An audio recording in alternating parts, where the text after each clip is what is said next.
A hummingbird needs no legs to fly. We've all been blessed with wings of our own. A hummingbird needs no legs to fly. We've all been blessed with wings of our own. A hummingbird needs no legs to fly. We've all been blessed with wings of our own. A hummingbird needs no legs to fly. We've all been blessed with wings of our own. What is love? Is there really such a thing? Is love selfish? Just a need fulfilled? Someone to fulfill your need? I think I know what love is. I can see you all now, waiting for the answer, right? Love is when, well, it's when you really don't care about yourself as much as you do the other person. In other words, it's not so much for the pleasure she gives to you. It's because you have someone to give pleasure to. Someone that needs you. Maybe that's love. Unselfish love. It's like when you're weary and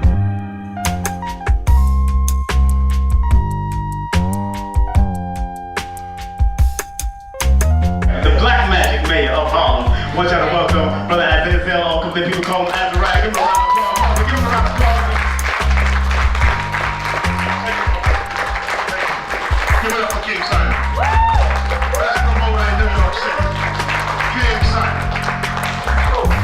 I'm going to introduce Razmariah in a while because we want the woman to come first. Okay? But what I'm going to do right now is just give you a heads up. I'm going to add you a little bit of advertisement and get you prepped for an exciting evening. Meditate on this word right here. Funderstanding. Okay? When you learn, it should be fun. Because if it's not fun, you really don't learn. It doesn't stick in your memory. So we're going to deal with a lot of that today.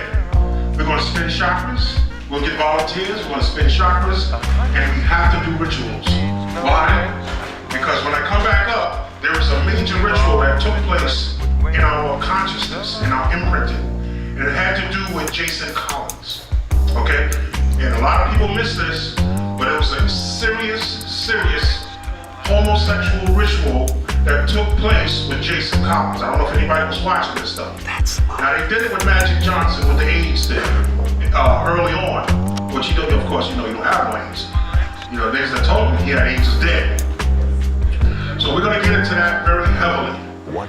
Now, before I go call Roz up, I want you to know that the charts you see here, I have them in my latest book as a PDF file. And what you can do, you get the PDF file, and even here, Nicholas, I okay that, and you print these charts out and put them on your wall for memory and energy. Okay? The colors are coordinated a certain way, and I put the information on there so that when you put this on your wall, you're going to get a very powerful, positive energy. So the PDF file is $20, and I guess it's going to cost you about $40, $50 to print each one up, or whichever one you prefer. And of course, most of the colors are even stronger when you put brown around it. So I put brown for grounding. We ground the planet Earth. Okay? Yeah. Majade, give it up for my queen, Majade, right here. And her sister's here with her today. Give it up for her. And give it up for Roz. Y'all know she's here. Give it up for her sister. And all of the brothers and sisters that came from the meeting and who know of us and who've been supporting us, and please do support, because not only do I need a couple dollars, but King Simon got to get paid, the store got to get paid, Roz got to get paid. So whatever you do, buy, pay, whatever you got to do to support these kind of events, because I'm going to help you get rid of some negative energy today. Okay? And we're going to fight the Illuminati today. I got my brother right here, the magic magician, black belt, master karate expert right here. We got a surprise guest on the way, Dawood Bailey. So we're going to go in very heavily, okay? So make sure if we take a break or whatever, you get your butt back here, because we're going to be jumping. We got a chart outside. We're going to star step today, okay? We're going to hula hoop today. We're going to get rid of negative energies today, and we're going to learn a lot of information about sexuality, okay? You notice here, color opposites, and you know, man and woman are not really opposites. They're complementaries, okay? So I have this PDF file. I only have 2 copies of my book, which was Sacred Self. After these 2 copies are gone, it's done, because it costs too much for me to print it, and it's color, so that's why it costs so much to print it. I can't sell it for a reasonable price. So it's on a PDF file. You can get the PDF file on my website, but I do have 2 copies of the hardcover book, and I also have, this is the PDF file for the charts, and a lot of the stuff you're going to hear today. And also, in the back table there, you'll see a flyer for the graveyard tour. How many of you heard about the graveyard tour, Ghost Town, New York, that we're going to do? Yeah, I saw that. I want to go. Yes, yes. Well, today's the last day. You're not going to have the head count. It's next week, Mother's Day.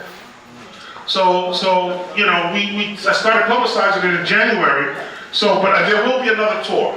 But this one is for Mother's Day, and I would highly advise that you check this out. And we're going to stop by and meet up with Black Herman, Duke Ellington, Madam C.J. Walker, Celia Cruz, Miles Davis, Max Roach, the original jazz, and all of these people that are up there. And we're going to teach you how to get magical instruments from that place.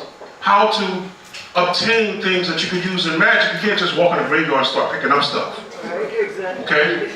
We're going to teach you how to do that. We're going to go through a lot of the trees. We're going to talk about all the things in the graveyard as far as structures. They have Egyptian structures there. Okay, they have a tombstone of the Titanic, you see, what's the guy that played in the Titanic? When the actors, they played the role of these 2 people that are there. Okay, so you have you might have a court case. Okay, let's go to the baddest damn lawyer and get some dirt off his grave. But you can't just walk up to it. We have to be taught that. So this is really not for everybody. I would say it's a special, select type of person that would want to do this. Okay, you can't have a lot of fear. Now, before you even go into the graveyard, or before we even set up an appointment for you, you have to have particular stones. River rock, jet, Apache tear, just about any stone that's black. Because anytime you take something from graveyard, you have to leave something. Okay? So that's coming up in the future, and as I said, the flyers in the back. King Simon's going to announce, if he hadn't already, announce all the other events that are coming up. Did he talk about that? I think he did. Okay, good. This is the Apache tier, right here, and I can go through the history of that, but I'm going to do that after Roz speaks. Also, I have the limes, but I'm not going to break them open, so it's $10 if you want the whole original limes with seeds. I have 2 packs, okay? So you can get that. And, just recently, off the subject a little bit, I went to the coin show. And this is a great DVD of the Home Shopping Network that they play at 3, 4 in the morning. That's while you sleep. And on here is dropping the real prices of silver and gold. You need to look at this. I only have 3 copies. Either that or stay up at 3 in the morning on, I think it was a Wednesday. I'm not sure. Okay? So I just recently went to the coin show and picked up silver certificates, which I only have 2 left, and Confederate money and all this stuff. I got, well, I'm not even going to say that. I'm just leave that alone because the Confederate notes, let me just say, I got it at a real cheap price. Came home and looked it up on the internet, it was $400. Some of them were $300. But trust me, I didn't pay no hundreds for it. You understand me? So if there's a government agency called United States of America, and they're putting out silver coins, and then there's another agency called the Federal Reserve Bank that's putting out paper, promissory notes and toilet paper, then you gotta understand, when you go to purchase that 1 bit of silver, which is about $40, you gotta go to the other government and get 40 Federal Reserve notes to pay for one United States of America silver coin, which I call the United States of Al Morocco. You understand me? So you got two. Do you want to be a slave or do you want to be sovereign? Because if that were not true, why is the United States Mint putting out silver coins the same time as paper money? Okay, so there's a battle going on. You're either with the bankers or you are a Moor of Al Morocco. Which one is it? And as I said before, if you look up the word gold or silver in Black's Law Dictionary, under that definition says sovereign. Okay? So, I'm not going to go deeper into that, but I am going to introduce someone very, very special. And y'all all know her. She's basically the only sister dropping the science that I know about, other than maybe Jewel Pooper, let's waste someone else talking about eat chicken now. You understand? She's the only sister, like when you see a sister like Roz or Majade or her sister, make sure they're protected wherever they go. Wait for what you're doing to make sure they got to where they gotta go. Protect your sisters, okay? Your mothers. Understand me? Good.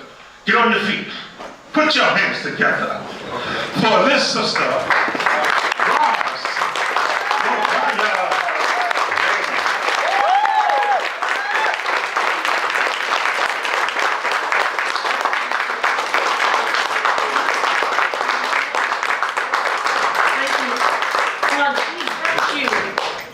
What a warm welcome in Brooklyn, or what is known as Brooklyn. I gotta say something. First of all, I am Sister Razmariah Ohana Ali. I'm sorry, Razmariah Valencia Ohana Ali, known as R.I.P and Razmariah Bay.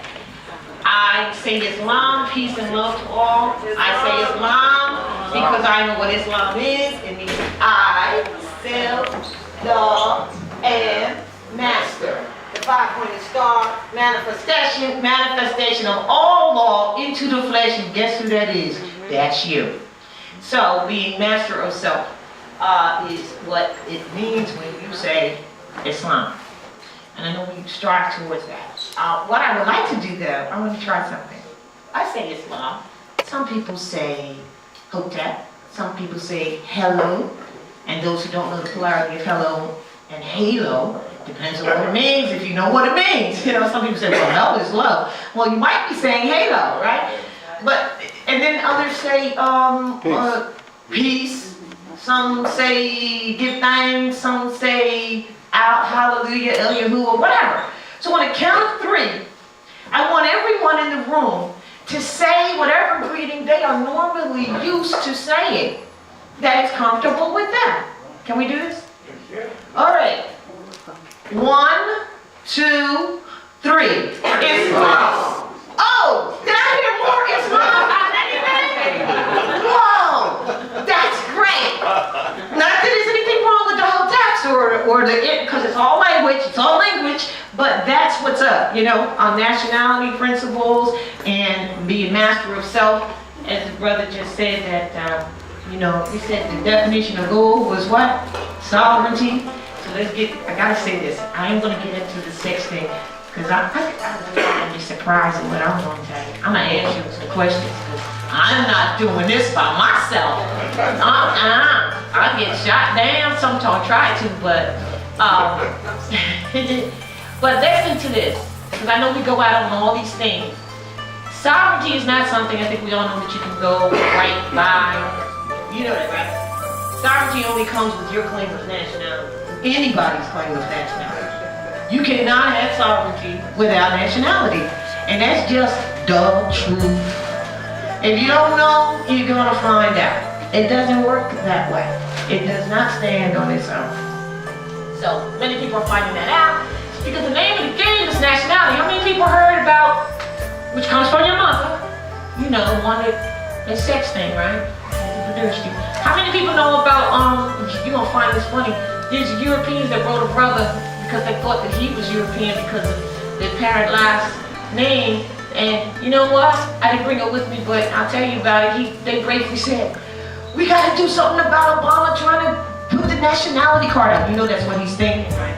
Y'all do know that Obama knows that he's the president of a corporation called the United States of America, which is not your government. You established it. That's why you can never be a citizen of it, because you created it. All right? The government is the people. All right? The nation state of which you are from, on history, is absolutely, unequivocally, in the congressional records, the Moorish nation. You know why you were pulled from it. We're not doing that lesson today. So, or not led to none of these things. So anyway, he's about to institute a nationality identification card. Do y'all know that? Anybody hear about that? The Europeans know about it. And you heard about it? He is, right? Okay, so a nationality identification card, that means it's got to say what your nationality is. Doesn't it? Now, so, what is the European going to say for his nationality? Ireland, Germany. Remember he had that speech? And he said, before, talking to the Irish, the Germans, and all that, they said, before you were us, meaning American, you were them. That was this, see, people who know what he was setting up. This may be his last term, you may not get it again, it doesn't matter, because it's going to be anarchy for them, not you, but for them, not you. You're not going out in the street protesting, you know better. You're the government.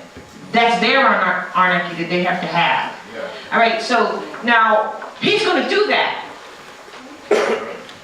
What's the problem? If everybody would just say, honor your mothers and fathers, the Constitution, as a matter of fact, will work real well for us all. All right? So y'all keep studying that Constitution because it's a religious document and the most divine out there. All right. Sex.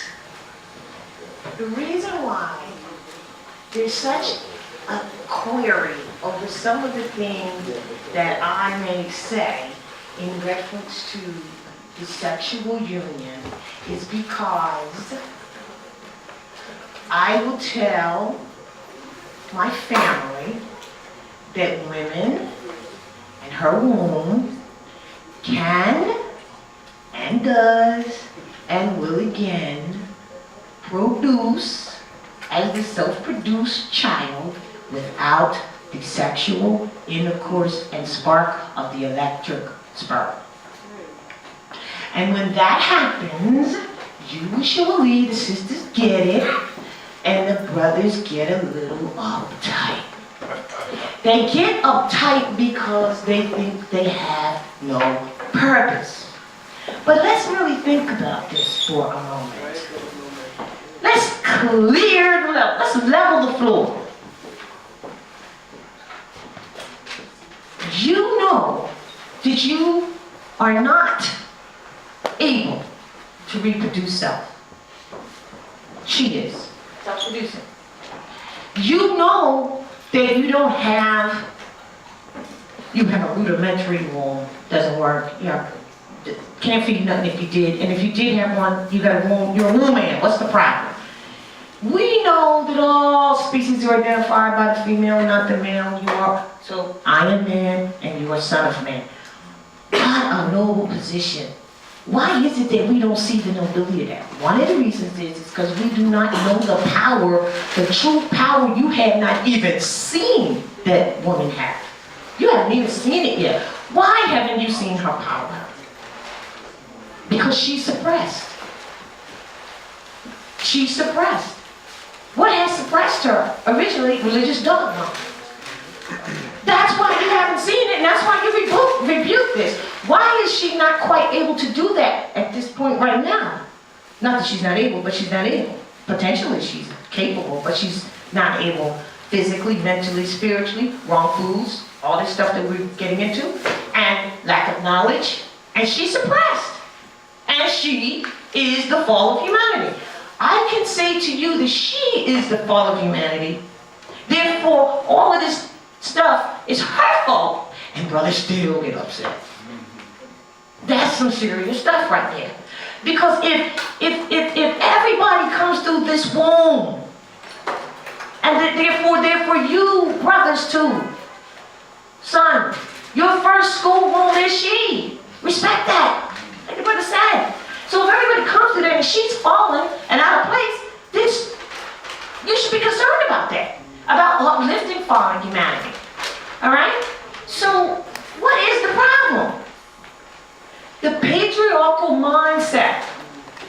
The not knowing exactly what has occurred for the fall of humanity, and let's get to the sex. Okay, first of all, can anybody in this room tell me what the universal symbol for the sexual union is? No. Want to talk about something that you don't even know? Let's get this straight, but it's all good, because we're here to teach each other. We're here to share information. Don't believe me though, check it out for yourself. I'm going to show you the sexual. You ready?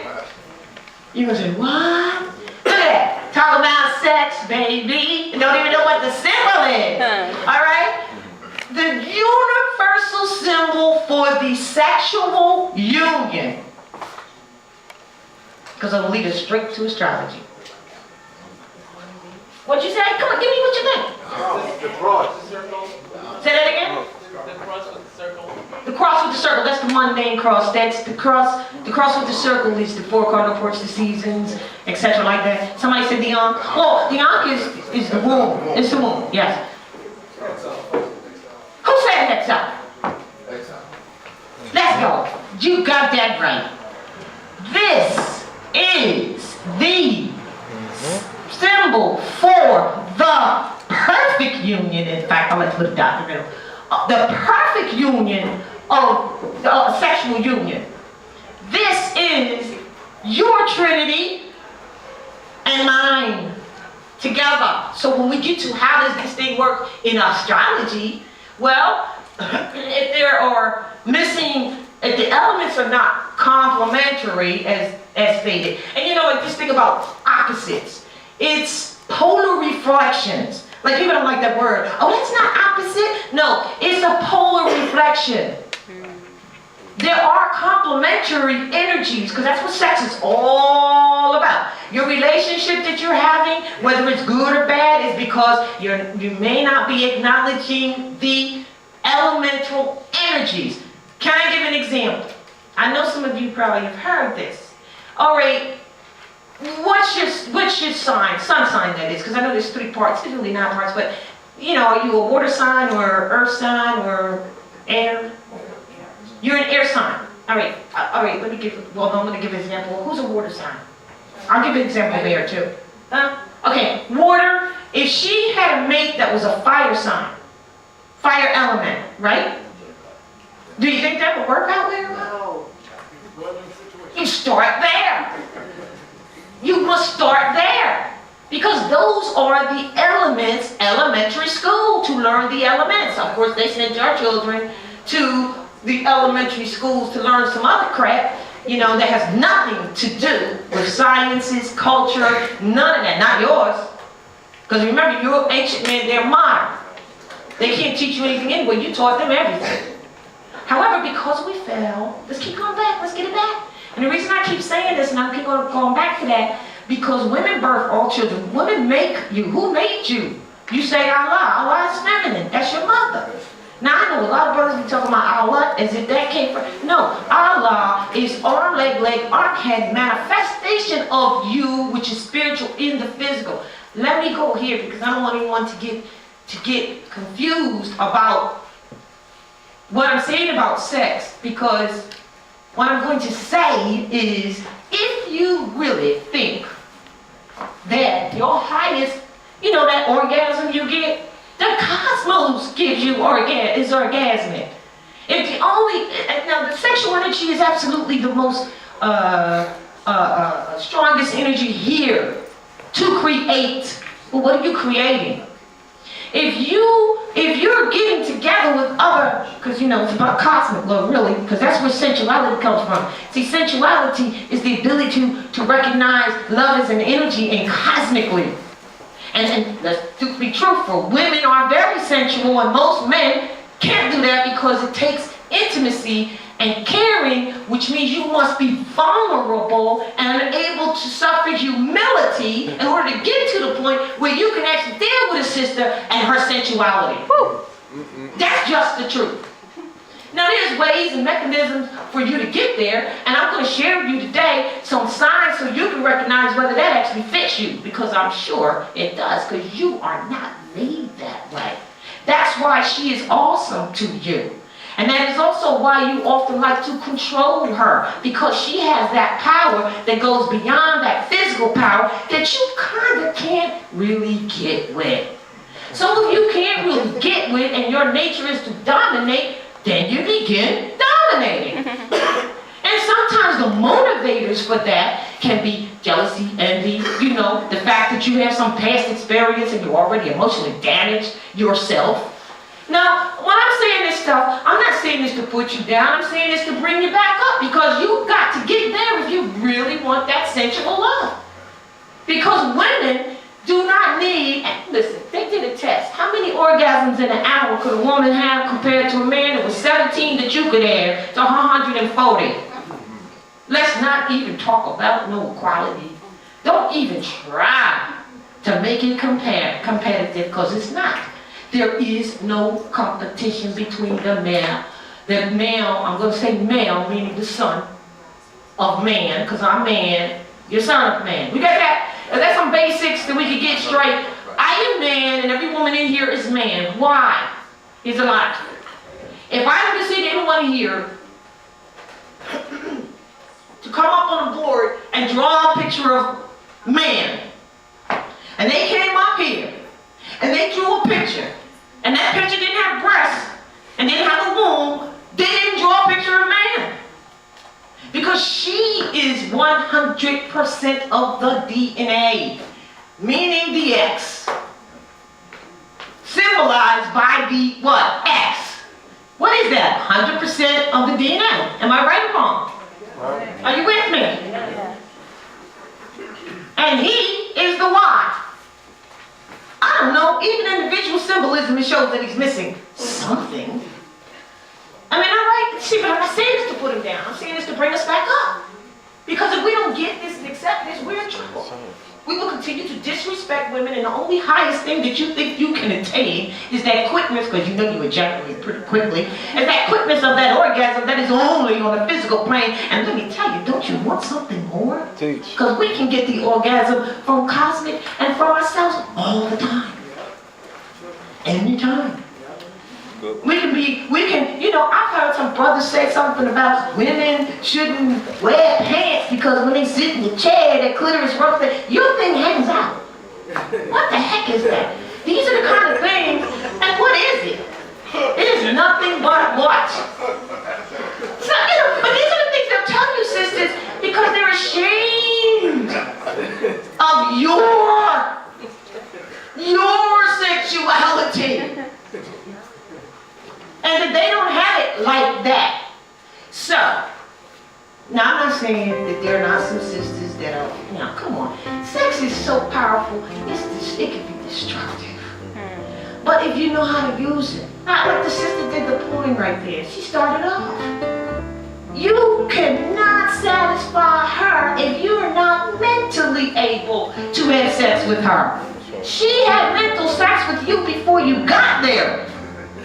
She prepared the dinner, the wine, the table.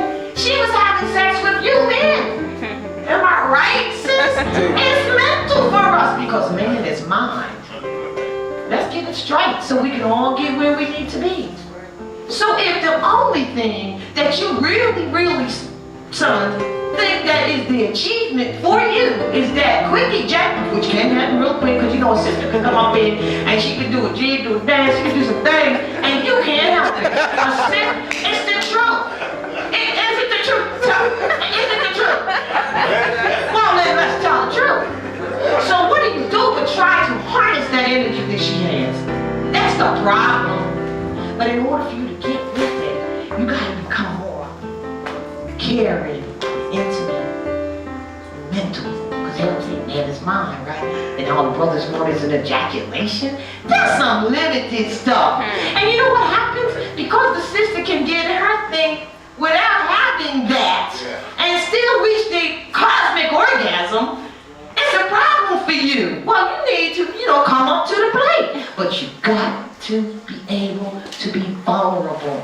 And most sons are not able to be vulnerable because they are truly the most emotional creatures on the planet. I know they told you it was women who were emotional. That is Bull. and you know what? That is such a lie. Yes, it is. It was such a suppression of who she really is. Because here's what that means. So this one will put you in that place.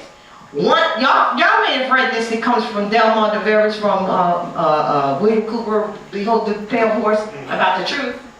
One, listen to this, because this will change your life. Unless you got blockages and you don't want to change. I got some information on why you won't change. Because you're living in the past, and that past makes you want to hurt other people because you was hurt then, and you know, then that gives you the ability to dominate others because you feel like you need to because you was hurt last year or something. Exactly. No, it's just the truth. So when you see, but the thing about that is when you recognize, when you acknowledge something, then you can change it. That's positive. But when you acknowledge something and you just hang on to it, that's negative. You can't move forward with it. So one basic truth can be used as a foundation for a mountain of lies. And if we dig down deep enough in the mountain of lies and bring out that truth to set it up on the top of the mountain of lies, the entire mountain of lies will crumble under the weight of that one truth. And there's nothing more devastating to a structure of lies than the revelation of the truth upon which the structure of lies was built. Because the shock waves of the revelation of the truth reverberate and continue to follow, awakening even those people who had no desire to be awakened to the truth. And that's some agitation for some people. So let me give you another truth. I want to just get the truth, you know, like that. A woman's power is so great that she does something called imprinting of the child in the womb. Let me tell you what that is. You know what that is? You know what I mean by it? Meaning that you could be my mate and you may have given me that electrical spark, because you know I don't need the electrical spark to do this egg that I got in me because I was born with them. It's not your seed, it's my egg. Your seed, as you want to call it, is a piece of, you know, like the electron always comes back to the neutron because it came from here, right? All right, that's a piece of my egg that you have, just like your penis is an extended clitoris. All right, that's really what it's all about, right? So when you gave that, it was an electrical spark. That's what it means scientifically. And that's another thing. When you start talking this, then, you know, people start mixing apples with oranges. Then they go all over the place. What do you mean? You mean y'all don't need us? Of course you must have a purpose. What? And what's the big deal? Everything in the physical perishes anyway. So that means my physical body and yours is gone. What's the big deal? It means you're limited to thinking that your only existence is in the physical? What? But I thought you believed and knew the man was mine. So now we're in these vessels, right? Right? So we're all going to perish. So what's the problem? You're holding on to the physical a little bit too much. You are not really believing, because the only reason the woman is here is because she had to come down here and try to hide in you so that she could bring you back to where you needed to be to remember where you came from. Because Zakar is Adam, and it means the rememberer. And the atom, A-T-A-M, as they say in Adam and Eve, but it's atom, and the evolution of the atom has forgotten where they came from. That's why we're here and not able to necessarily navigate out. But how many people go to Dream World, because I do, and they find the information of what they want. It's just like, I got all these notes about what I'm going to do with this class. See, because when I'm in my, kind of like in my class on my Turk, you know, like we really talk more about nationality principles, because the truth is we really got to get there. Like if there's not one thing, the thing that people will need to do is absolutely declare their nationality and stop playing these games, because it's, you know, that's it. That's the call of the game, name of the game. So we deal with that. But it's just like with astrology. I don't do the astrology as much as I would really like to, but it's all right because it's me. You know, like I had someone say something to me about, well, you know, you should know what's going down inside astrology. I said, I am astrology because I am part of the universe, and the universe is a part of me. So once it's love. So, you know, once you know that, You know that that's who you are, that that's where you were made up from. Wherever your mother was, not your father. See, everything we say is about your mama, not your daddy. Well, come on now. Mama's baby, Papa's maybe. There's a reason for that. Because this is her egg, not your egg. You don't have an egg. There's no such thing as a male egg on the planet. So let's not do this and play this game. But it's the ego of the son that has him doing that. We understand that. And the loss of pain, or the thought of the loss of ego, which is painful, that has that happening. So what mothers have to do is start teaching from the womb again, just like the Daughters of the American Revolution did when they created their sons to come out and hate her sons, and that's where you got the Ku Klux Klan sons. That's where it came from. But everything follows after the sciences that we put out. So, hold on a minute, I need a...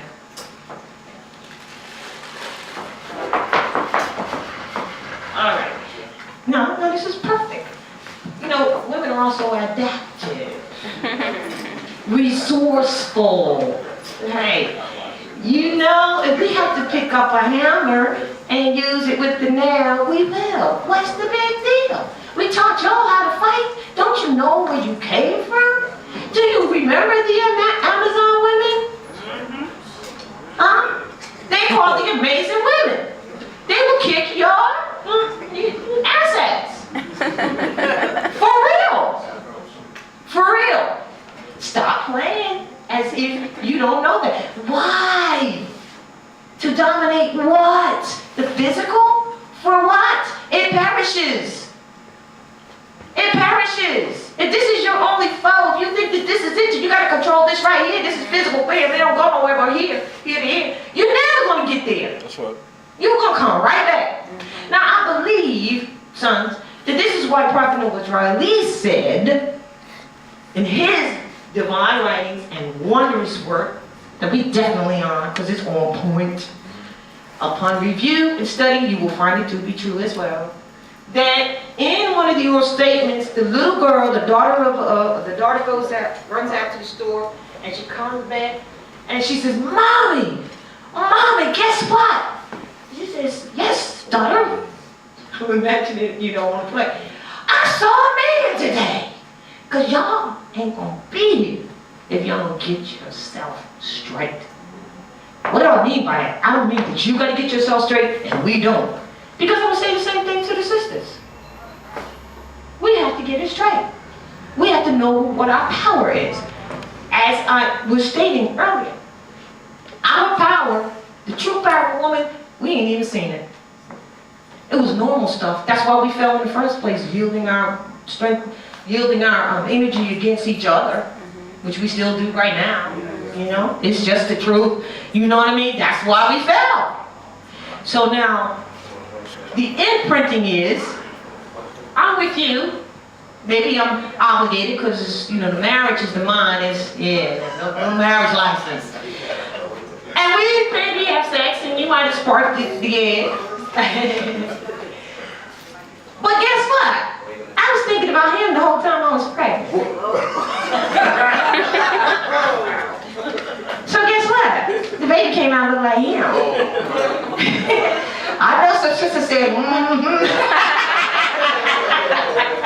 oh yes, how many domestic violences have we had based on that lack of knowledge? Huh? How many? Too many. What is this? We know not ourselves and have taught not our sons to know ourselves. That's how powerful we are. And don't even try. Don't even try to mentally achieve or mentally, what's the word I'm looking for? Win on a mental basis. You can't. You can't. We fight different anyway.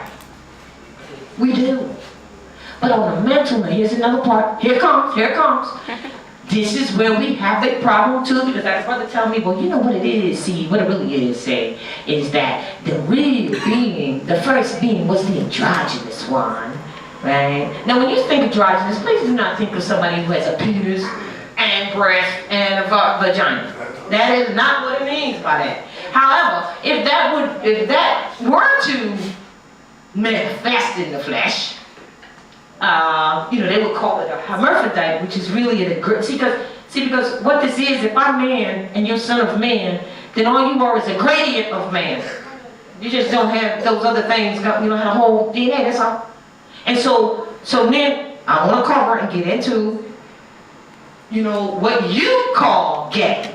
I mean, to me, gay means happy. I don't understand it. Where does that come from? What is known to be normal? Well, you don't know what's normal. You didn't even know, who you are. We don't even know who we are, and then we talk about what's normal. We letting other people tell us what's normal. Every being that is produced from the womb is a gradient of man, period. I cannot produce something that I am not already. My son is nothing but a reflection of my male part that's in me. I'm male and female. And he is a production of the male principle that has always existed, but not necessarily in the flesh. That's why you are called what? The miracle son. You are the miracle son because there's no such thing as a male egg. So that means all you sons out here, all of you, you were a female. That's right.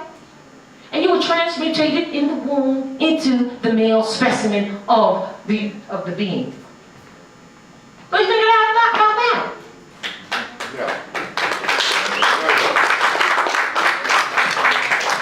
And you are the miracle son because to this day, they cannot figure out how she took that egg, right? And, which is female, right? And turned it into this male specimen. How'd you do that? So they call it the debate. That's scholarly, by the way, supposedly. It's called what came first, the chicken or the egg? Right? Well, let's think. The chicken that laid the egg is female, and the damn egg is female. There is no debate. They trying to figure it out too. And they done taught you to try to figure that out too and dishonor your mother. But you know what? Your mother did kind of, interjection, we are the cause of the fall of humanity. Does that make you feel better? I don't know. But it's just the truth. So therefore, no matter how much you want to help, and no matter how much you say, well, y'all did this, and y'all did that, and y'all caused the foul, and all that, well, guess what? You're still at the will, because it's at her will that it will be fixed if it's going to be fixed. Not yours. Darn, these are some terrible truths that we deal with, and until we accept them, we won't move forward. No, it's called uplifting fallen humanity. She's fallen humanity. Right? That's what it is. And you're here to assist. Now, like I said, we know how to fight, we fought better, but y'all do a better job than that. So when I say, and I've said this, but I'm going to change this. I'm not going to change it, I'm going to qualify it, as people say. When I say, well, it's a shame, I know how you feel. You feel you're not complete, sons. You feel, then there's some, depending on the gradient of that psychological thing, that feel as though, because they can't create, so they get, bothered by that, and they want to be her. Oh, they definitely want to be her, because they can't create, right? So when you say that to qualify it, they feel that way. They kind of feel like, we would say, well, you're dispensable. You were really here to, fight. That's why we can give you the breast, don't mess it up, you don't have no womb. So when you go, it ain't like a hole, because see, when a sister's born, a child is born, it has enough eggs in the womb to create an entire nation. So you brothers keep saying, my seed. Yeah, she got my seed. You need to change this. See, that's her egg. That's the truth. Because your seed that you call a sperm dies in 3 days. The transmutation of you into a male from a female happens in 17 weeks, somewhere through the first trimester. Ain't got nothing to do with it. The reason the baby looks like you is because she loves you and had you on her mind. All men start as females too. Excuse me? All men start out as females. Start out as females. That's what I'm saying. There's a female egg that you came from. You are a female that then was transmutated in the womb somehow. They still can't figure out how. Into this male specimen. I'll say it again. That's why you are the miracle son. Isn't that title good enough for you? Come on. It's noble. It's honorable to be the miracle son. That's why women spoil you. That's why women will take care of you. And you want to turn around and treat her like what? She will, because she knows that the only thing in this entire world that can really destroy your self is what? Another woman. That's it. My mother's shaking her head. I test, it's the truth. We will kick our daughters out as soon as they start smelling their piss talking that shit. What? Because you already know she can take care of herself. She's just like you. But the son? Oh, Lord, have mercy, baby, don't leave. Keep on to the 40. Whatever. 55. Because you know that the only thing that's going to ruin him is another sister. And you try to protect him from her because you know she will destroy him. If she chooses to. When she chooses to. And you brothers know it's true too. But getting back to family though, I use that as an example of, getting the daughter out, because when you create, the only thing on the planet is a mother and a son anyway. That's what the whole Masonic orders and, they're about hiding this. Even though, some of the secret societies have orgies. The reason they have orgies is because the sexual energy is what brings forth and creates what you want. So they use that sexual energy to do so, But, so a lot of us have been like hiding from the Masonic orders because, one thing or the whole concept of it, but the whole concept of it came from you when we were teaching them. And then they took if you into a Masonic order and they have the fez, which is, you know that the fez represents the womb. Okay. And 360 strands of knowledge, going both ways, 720, physical. As above, so below. That sign is as above, so below. So let me make sure I get you clear on how you're going to manifest your reality as well from the same thing. But, so with the Masonic orders, what happened was we taught them, and those were the longhouses. If you go into the so-called Indian or Iqua, which is a Moorish confederation of Moors, all of those were. And the so-called Indian names are just family names. So the longhouses is where we were teaching them, because we had to civilize them. All right, we had to civilize them, and what they did upon evolving, coming a long way really, is they began the Masonic orders. And if they don't wear their fez in public, because on their fez is a sword. Well, they can't. It's part of the protocol. Yeah, once a year they come out, and I've got pictures of that. And when they do, they have a sword. They have. How many of you are aware that on the fez is a picture of a woman? All right. There's only a few. The Shriners fez, yes, which is the highest. Not only initiate. See, the initiates that come in. The 33rd and the 3rd degree, because that's all they're going to get. They test them, like, first they come in and they see if they're able to put down the Bible. When I say put down the Bible, I don't mean put down the Bible, because that's ancient writings from your ancestors anyway. Then, if they're able to put down their belief regarding the Bible and Jesus, because Jesus is justice, period, that's it. Now, if they're able to put down that belief, then they move up. Guess what the next book they get? The Quran. Yep, Thomas Jefferson and all of them had a Quran. All the presidents, did you know? You do know this. They swear in on that Quran, right? The presidents of the corporation, they swear in on that Quran. The one that Thomas Jefferson had personally. Did you know that? Yeah. Then they tell you what you gonna name your baby Bilal and Hakeem and all that for. When they're behind private lodges with fezes on with Hakeem, Bilal, El and Bay on the fez. It's on the site. We showed you the pictures for real. Alright? So this is suppression of civilization. And they're wanting to dominate. And that's the patriarchal mindset. So if I can bring this back to the sons.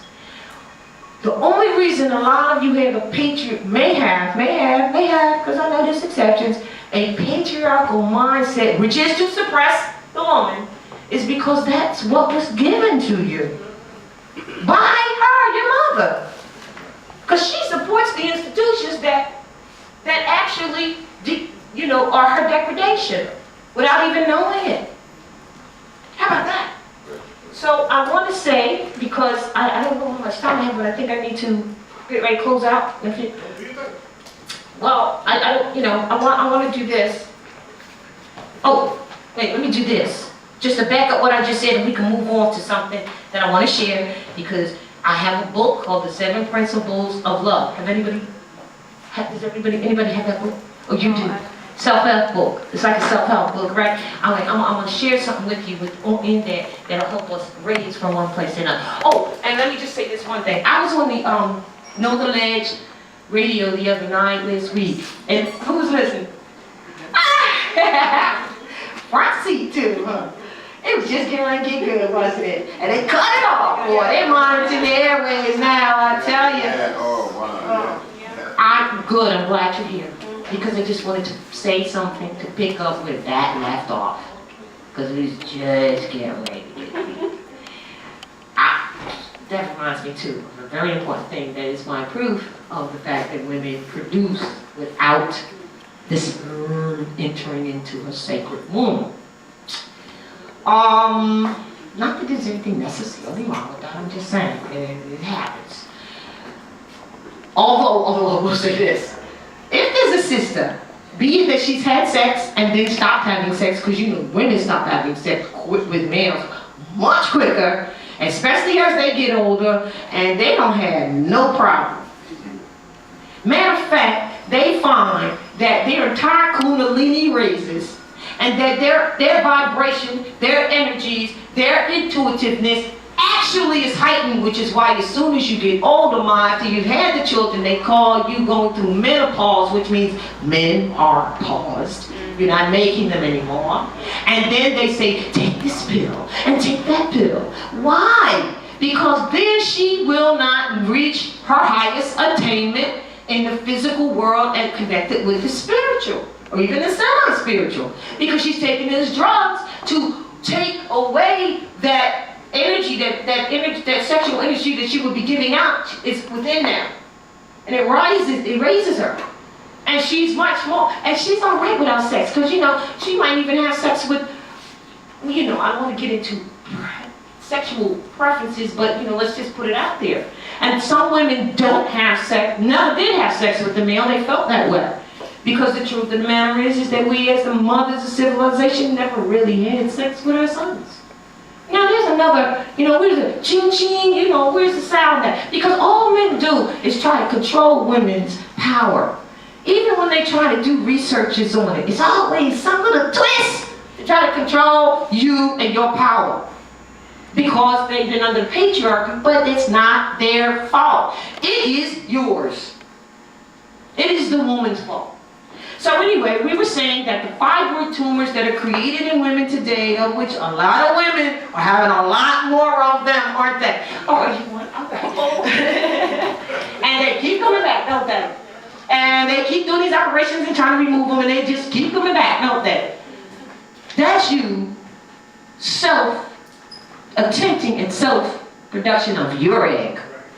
That fibroid is made of skin, hair, tissue, skeletal, teeth, which is skeletal, right? Yes, it is. I know this for a fact, and you probably know too. They probably won't even tell you what it's made of. You should ask. It's yours. The next time they try to take one out, ask to see it. Ask them to tell you what's in it, so you yourself can affirm.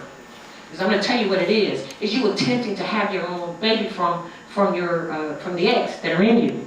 But what the problem that we have is that we've fallen so far that we're not raised to that point. And also, this is what the brother said when it cut off. He said that he spoke with another person who was speaking. Yes, I don't know, I think he said it was Sister Afua who told him that it was mucus and stuff. And that's where I was saying, well, I'm not speaking for her, but the truth of what I was going to get at is he was trying to say that it wasn't skin, hair, nail. I know that. I have a personal friend who was a gynecologist and had 5-6 different offices, and he told me in private they're trying to figure out how this is happening. I I know for a fact. So I have another sister in Philadelphia who had the same thing with hers, and it stayed in her for years and years and years, and it grew. But it couldn't develop outside of, a full grown. Oh, yeah. Is that the case with you? 6 years and it's getting bigger. Okay, all right. Now, what it is your egg trying to self-produce. The mucus that he talked about, seeing this mucus, that is correct. Because it's the mucus that is part of the assisting that's causing it not to develop. Huh? Mucus membranes. And the mucus that we build up that causes our diseasements, that's what I mean, from eating wrong. So yes, he was right. But what he was trying to say is, oh no, it's just mucus. It's not skin and hair and bones and stuff. No, it is. It's the mucus that's interrupting it. Plus everything comes from membranes. Anyway, mucus membranes, that's what I wanted to do. So, getting to that. Now this one sister, you kind of remind me of her. She, I think they finally got it out. Or she just lived with it or whatever like that. But as it gets bigger, it's like, and now, I don't want to put you on the spot, but there's another sister that I know that never had sex in heaven. So she knows it's not because she was impregnated in that fashion. But again, if we really look at statistics, lots and lots and lots of women are having these fibroid tumors now, whether they become, large or small, they are having quite a lot of them. Quite a lot of them. Can you twist it open for me, do you mind? It's open. Oh, it's open already. Oh, ma'am. It's happening a lot. It's happening quite a bit that they're having these. And so now they're doing these testing on women because she doesn't know her own body and what's going on. You know what I mean?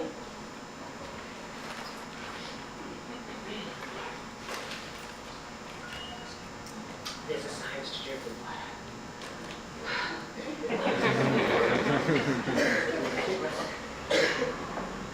This sister, she does breathology, and she was saying that you have to breathe out while drinking, and I couldn't breathe out while doing this exercise, and I couldn't get that, or breathe in. Which one was it? And it wasn't until I took some water and drank it, I said, oh, she's right, because you do breathology, so you know what I'm talking about. Right, she's right, because that's what happens. She also said that, you go to doctors, this is important too for health. And the first thing I have you do is hold it in. Well, guess what?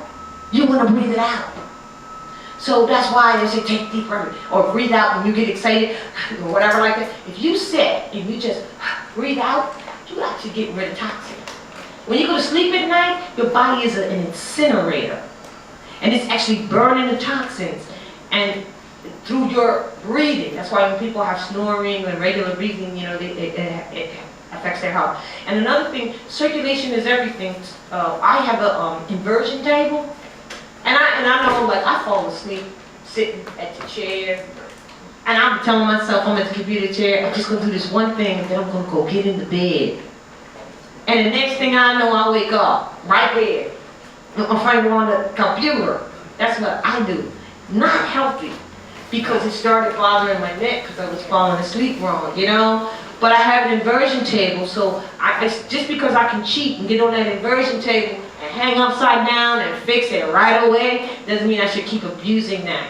But thank goodness that I have it, because if I didn't, I think I would not be in the best of health right now. Because it is, yes. I need one of those. How can we get an inversion table? Inversion tables can be found at sporting goods stores.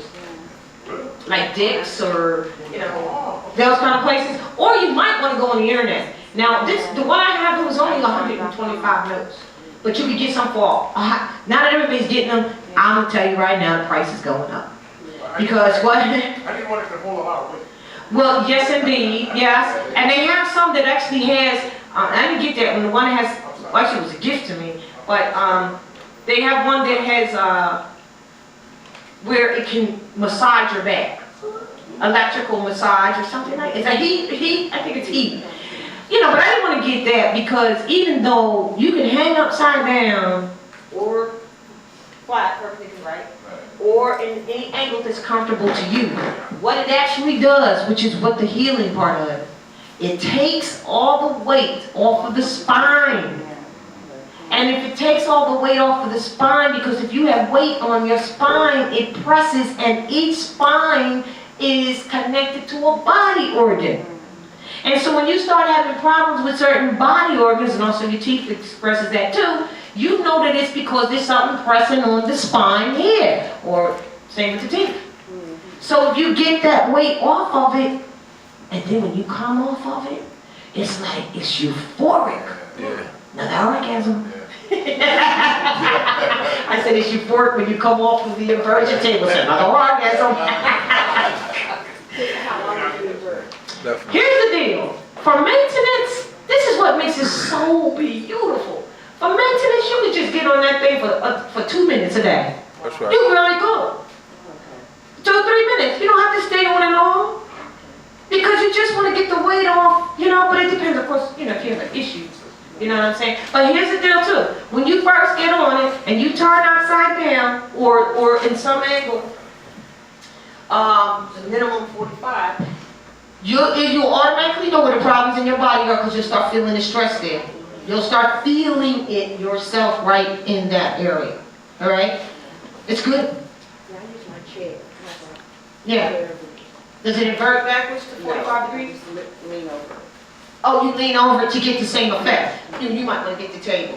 But whatever you do, don't get on it without adjusting the height thing first. Yeah, right. Because if you don't adjust the height thing first, you're going to get on there, bam! You're going to go back so fast, boom! You're going to hit, then you're going to say, oh, that doesn't work. Because you didn't think. All right? So now, then I want to give you the secret to relationships as it applies to astrology, which I did a little bit already when I asked the sister. She said she was water, and I said if she was going to get with the person who was, for instance, fire, which is a non-complementary element. Nobody needs to tell you that. That's kind of obvious. Then what would happen is this. I'm going to express some people's oh, no, I know what I want to do before I move on to this. Before I move on to that, I want to do something else. Huh? Yeah. I want to do one little thing before I move on to that. So that I can substantiate what I said in reference to women creating and their man is mine. Thank you. Yeah, so I wanted to say that, when we say, well, you're dispensable, it doesn't mean it means you're here for a reason, though. Find a reason and do it, like we all must do. So now, thank you, Sister Celestine, for finding this. This book is a newer one because Brother Azariah found one, and I had a fit when I saw it because the one I have, Message to the Stars by Max Heindel, is all broken apart because I've been in it and all around it, when I first started doing my studies in astrologics. This was one of the books, and it's also good for health. And it's interesting. Let me just say this. It's interesting. I met a sister once, and I didn't know her son because I hadn't seen her in a long time. She used to work with me when I had a newspaper. I used to have a newspaper, monthly newspaper, community newspaper, and she used to work with me.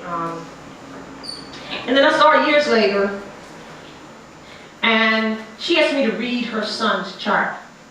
Now, I didn't know anything about her son.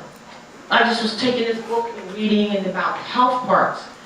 And when I read about the configuration of the planets in his chart when he was born, made it such that he was going to have headaches, knockdown, fallout, migraine, may even, fall out unconscious type thing. That was the configuration of the planets in his chart. I didn't know that. That's exactly what was happening to him. She knew that that's exactly what was happening to him, but I didn't know. So when I read that part, she was like, but you know what? She was a devout Christian and didn't want to believe it. Ain't that something? Once again, what is Christianity? Krishna, my son and I talk about that. And on a negative level, Cretin. Cretin is a blood disease. You remember you made these Europeans, these Albions now in the laboratory. And they were deformed when you made them. That's why it took so much time to get them to stand upright. You know? And so they had that disease. But from a positive level, when you're dealing with Christian or Christ-like Ray, it's not a negative thing if you come from that perspective of knowledge, because Krishna and Greek mean the same thing. However, so we just have to do studies and know. So check this out. Man in the making was plant-like and bisexual during the Hyperborean epoch, and thus able to create from himself without the necessity of cooperation with anyone else. At the time, it wasn't physical. No mind, therefore in the Lemurian epoch, the angels directed one half of the sex force upward to the part which is now the head, and used it for the formation of the brain and the larynx. Now there's a connection here. The process is plainly traceable in the antenatal development of the foetus, which accounts for the intimate relation between the sex organs, the larynx, and the brain. Observable in the change of voice which takes place when a young boy reaches puberty, and the mental disability which follows the unrestrained abuse of the generative functions. Now I'm going to make that connection because the larynx is Taurus, and Taurus's polar reflection is Scorpio, which is the reproductive organs. There's a connection there. Thus it may be said that the sex function whereby new bodies are created in the physical world and became our physical children is closely connected with the brain, or regular brain. Brain and larynx, which man uses to conceive the children of his brain. See, when you're looking at the astrology sign, you're looking at the 5th house, which is Leo, which is the house of children and creation, correct? Whatever you create. But what is its polar reflection? Aquarius, which are children too, but it's children of the mind. You see? And so that brings us right back to this thing, is that sex, the union, the production of children, it starts in the mind first. And that when you lay down and have sex with someone and take this powerful union, this powerful energy, and even if you don't get impregnated, guess what? And I know that Brother Azariah, I think, has information on that too. You are creating an energy and bringing in an energy or an entity or a spirit or something. You need to know what you're doing. So everything becomes, you know, we take everything and we debate it. I mean, we just gotta take it down to the lowest level. It's like we don't even realize that we're already in the lowest level being on this earth plane. I mean, wake up. We're already in the low place. You know, like the prayer says, he make me lay down in the green pastures. That's the earth. And though I do walk through the valley of the shadow of death, that's the earth. That's you. You're in the valley of death. This form is going to pass away because everything in the physical will perish. We keep forgetting that man is not the body and not the flesh. Well, where's my son? Who's my son say that? Where's he going? Oh. Okay, what do you say, man? Is what? Say it, son. I didn't say that. That's chapter 1 of the circumcision. Oh, yes. Man is not the body or the flesh. He's the spirit in a part of Allah. And a part of the all. I thought you knew. For the purposes of this lecture, male means the the masculine, the son. Female means the womb man. All right? Because man is the woman. The womb man. And you are the product of it. So I want to make that considered masculine. Did you all really think that means that y'all are positive and women are negative? No. It means that the in and the out, the ebb and the flow. And in fact, how you can easily remember who's the ebb and the flow, or who's the positive and the negative, is that all water signs and all earth signs are negative signs, incoming energies, and all fire signs and all air signs are outgoing, or masculine and positive. Got it? Got it? So we talk fundamentals and elementals. We're not talking, you're a product of that. So now with that, if you wanted to do a relationship chart, go to your chart. Find out how many negatives and positives are in it. This is one of the base relationship charts that you can do in a quick. Find out by the 10 planets that exist, where they were, how many of them you have in your chart that are, so we're talking 10, that are negative energies or in negative lords' houses. What we call the lords are really the astrology signs. Or what we call the astrology signs are really the lords. So the lords are with me in all that I do. The lords are with me in my travels. There shall be no hindrances and no inquiries in my travels today. That's my invocation. Every time I leave the house. 3 times, right? So the lords, when I say, are all the energies. All of them. So you find out how many negative is in your sign, your chart, how many positive. Let's say you've got 8, like me. I have 8 positive signs. I have 8 masculine signs. But I do think I look quite feminine. That doesn't mean that I gotta look like a male. But I have male energy or masculine energy. But that doesn't mean that I look like a male, and it doesn't mean that I like to have sex with women. Stop mixing apples with oranges and understand what the science is. So, but by me having that outgoing energy, or if you had, or whoever, let's say you have 8 feminine signs, that means that you're an incoming person. All incoming people, all fire signs, all earth signs are going to come into the room. They ain't going to say nothing. They're going to sit down, and you're going to think that they didn't hear you when they didn't miss a thing going on in the entire room. Because they are incoming energies. Do you see what I mean? Yes. Then there's those who are the outgoing. They're the ones that come in and get the party started. Let's get the party started. You know, that's their energy. Don't hate on them because you don't have that energy. It ain't for you. It's for them. Somebody didn't get the party started. Right? That's how it goes. Now, we start our failures in relationship by not understanding what I just said in others. We start our failures in relationship but not understand fire and air, earth and water. Earth and water are complementary to each other because earth will receive the water and not try to change it. Don't you go over there to a fire sign thinking you're going to be sustained, because you're not. Because you can put a pile of water on the stove under fire and in a minute it's gone. So the sister's sitting there next to the mate, and she's the water and he's the fire, and you're all upset because, I don't know, he just came in a room and it bothered you.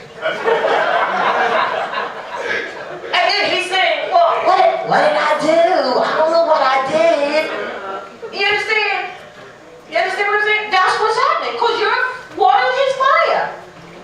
Oh, you a Cancer? Okay. So then when you get on your, when you've had enough, you don't want a woman to get to the point where she's had enough, because she takes a lot. Then you're going to pour all that water on his fire. So, you can find enough water to pour on his fire. Either way, it just ain't good. So don't ask what's wrong with the relationship. You fail to use the elements. That's what happened. And that's the same thing in your sexual unions, because it starts with for women, it absolutely starts in the mind. And the same thing can happen sexually, because it doesn't move far from that. There's more you can embellish with it. Now, the air sign, trying to relate to the water sign, will give you good ideas. But it's like anything, water and air, it comes like a fizzly bubble. Isn't it pretty? It's like a little fountain of water, it's bubbling. This shit fizzles out in a minute. Yeah. Because air can only come and give you ideas and give vegetation and oxygen to the vegetation that you have underneath, and then that's it. That's all it can do for water. Do you follow? This is very common. It's not even complicated. Most people who have done astrology over the years have always wanted to make it complicated and hold on to it. This is your science. It's simple. Thank you, brother. It's not even complicated. And it's so simple, that's why it's called the elements. It's elementary. I'm writing a book called All right. Numbers Are Simple, People Are Complicated. That's what coming out soon. So Numerology is a brief of astrology. We gotta know this. Everything has vibration and numbers and such. So I want to share something. All right, I shared that with you. So because you know, there's other references I could go to, but I liked Max Heindel. So you know, divine law governs all events. So when I got this, I knew exactly what I wanted to do. But I want to say this. If I could give a chart, if you could take, as far as the relationships go, if you could take a chart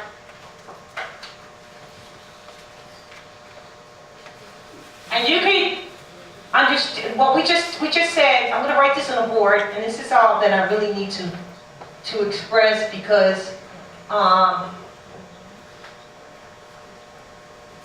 there are, I just told you there's incoming and outgoing, right?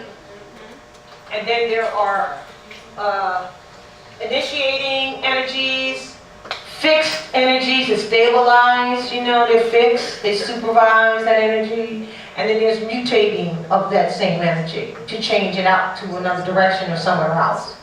Now this is in the seasons as an example. You know, people say, well, what if I'm down contemplating? You don't have seasons. Yeah, you do. This is still the format of the movement of life here. Whether you are in Alaska with 6 months of darkness or whatever it may be, this is the foundation of movement of all things, not just the season in your area. It's about the movement of all things, the degrees, how it moves. You initiate something by entering into it. Then you immerse yourself into it. That means you're fixed. You're getting all that you can out of it. Then at some point, you change, mutate, and get out of that and move on to the next phase or the next project or the next whatever. Correct?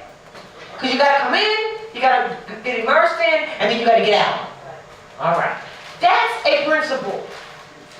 Not about whether you got the season of winter or not in your area, or as an example. So the astrology wheel was left as a teaching tool for us. We didn't need to go get those daggone Barney and all those Yogi Bear. Your ancestors left you what was necessary because on that wheel, you know, and I didn't bring it, I should have, but and it's all right. We got enough going on. On that wheel, I can show you the wheel. You've seen it with the animals on it, you know, the sheep, the this, the that, like that. On the inanimate object, only inanimate object is Libra the scales.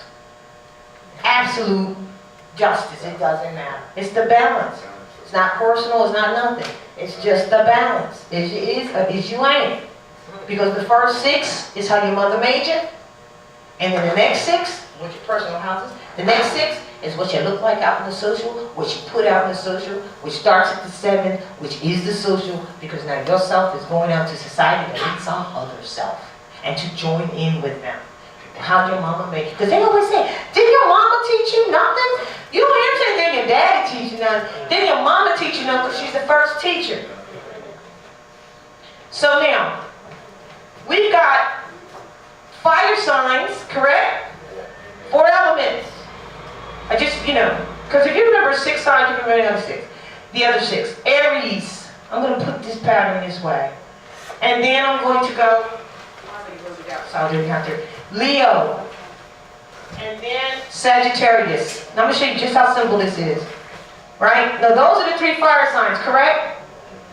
This one is initiating, Aries, right? Right? Or cardinal as they call it. To start something, correct? And then this fire sign is fixed, correct? Yeah, can you?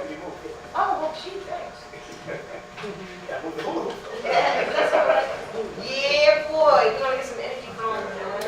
And watch out, you guys. You see what I'm talking about? Are you going to show me my son? Are you going to be able to come? Wait, I don't know.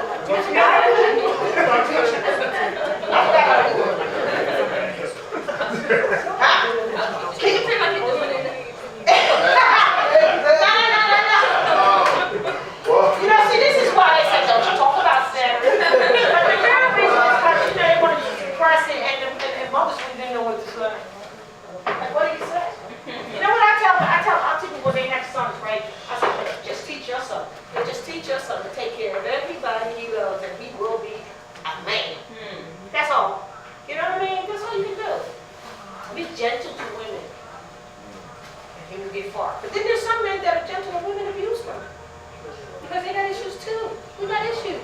fact, it's the one that gets abused. That's when she, you know what I mean? And then he's got emotional trauma already, and then you gotta meet him. And then he's on that thing which I'm gonna show after I do this, which is he's gonna past, and the past hurts, unable to be loving, caring, and intimate. Yes, indeed. Oh, yeah. All right, so now, fire sign, all right? There's only 3, Aries, Leo, Taurus. One is initiating or cardinal, getting stuff started. One is fixed, or what you would call stubborn, unable to move. It's a fix. And the other is mutable, which is Sagittarius. They wish, but they change. You know, they change like that. Okay, I'm doing this because this is the pattern. For the fire signs, I'm going to do the compatibility or the complement. The air signs, to this would be the Libra. And then you'll be able to see how your sex life will be. And then we have Aquarius. Look at that. Is Aquarius the fixed air? Libra is the initiating air? Just like Aries is the initiating fire?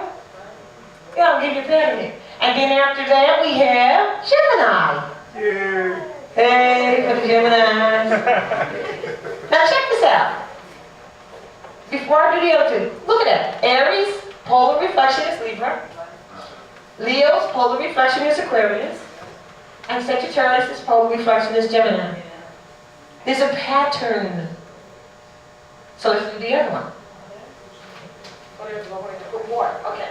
So the initiating, I did this one. The initiating water sign is what? Cancer? Oh gosh, you better give them their attention. Oh my gosh. They need attention, baby. Whatever they do, you better pat them on the back and do something. Lots of attention. You know what's so interesting? They're loving, nurturing, the house of mother, but they got to have a lot of attention. They have got to get that attention, I'm telling you. So now, so now we have Scorpio, which is the fixed water. Are you seeing the pattern? All right. And then you have Pisces, which is the mutable water, correct? Yeah.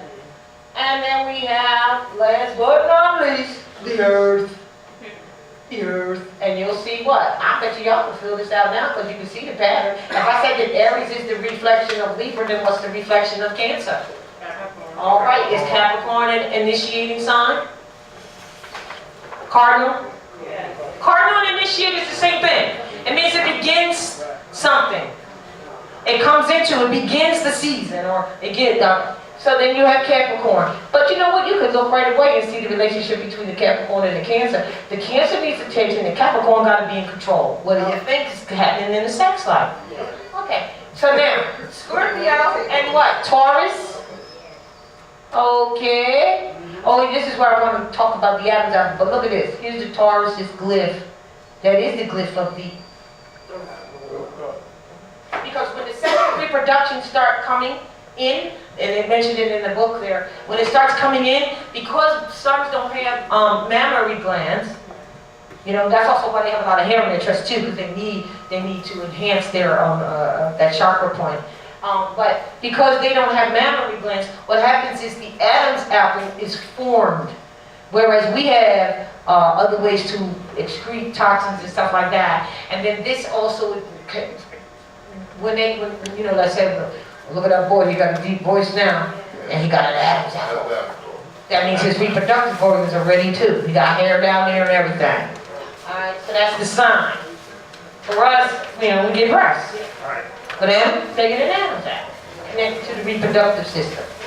And so then we have Virgos, which is the opposite of Pisces. Nice little chart, right? You're going to find out so much with that. Because first of all, if you want to deal with fire and fire, I mean, you know, come on. You want some fiery relationship, sexual relationship, look, you got the initiating and the supervising. All the supervising energies, Leo, Aquarius, Scorpio, Taurus, they're going to supervise things. They might not want to, Taurus ain't going to change nothing, no. Whereas his polar reflection, Scorpio, which is water, which is fixed, they're a natural resurrector. You get a Scorpio, you have some serious sexual stuff going down. And the reason is because all simple when they think of all the possibilities. They have to resurrect that which is dead.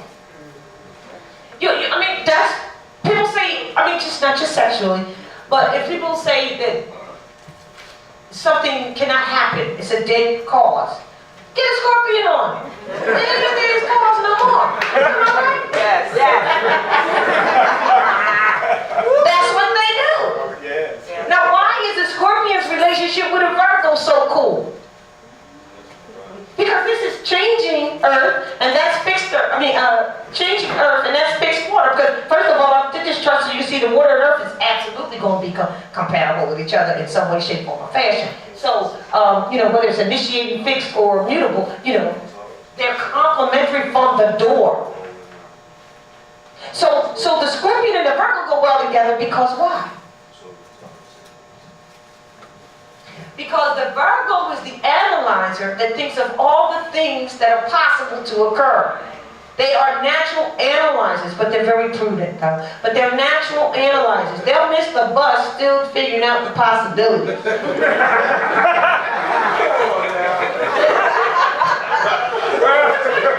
Never lie. It's true.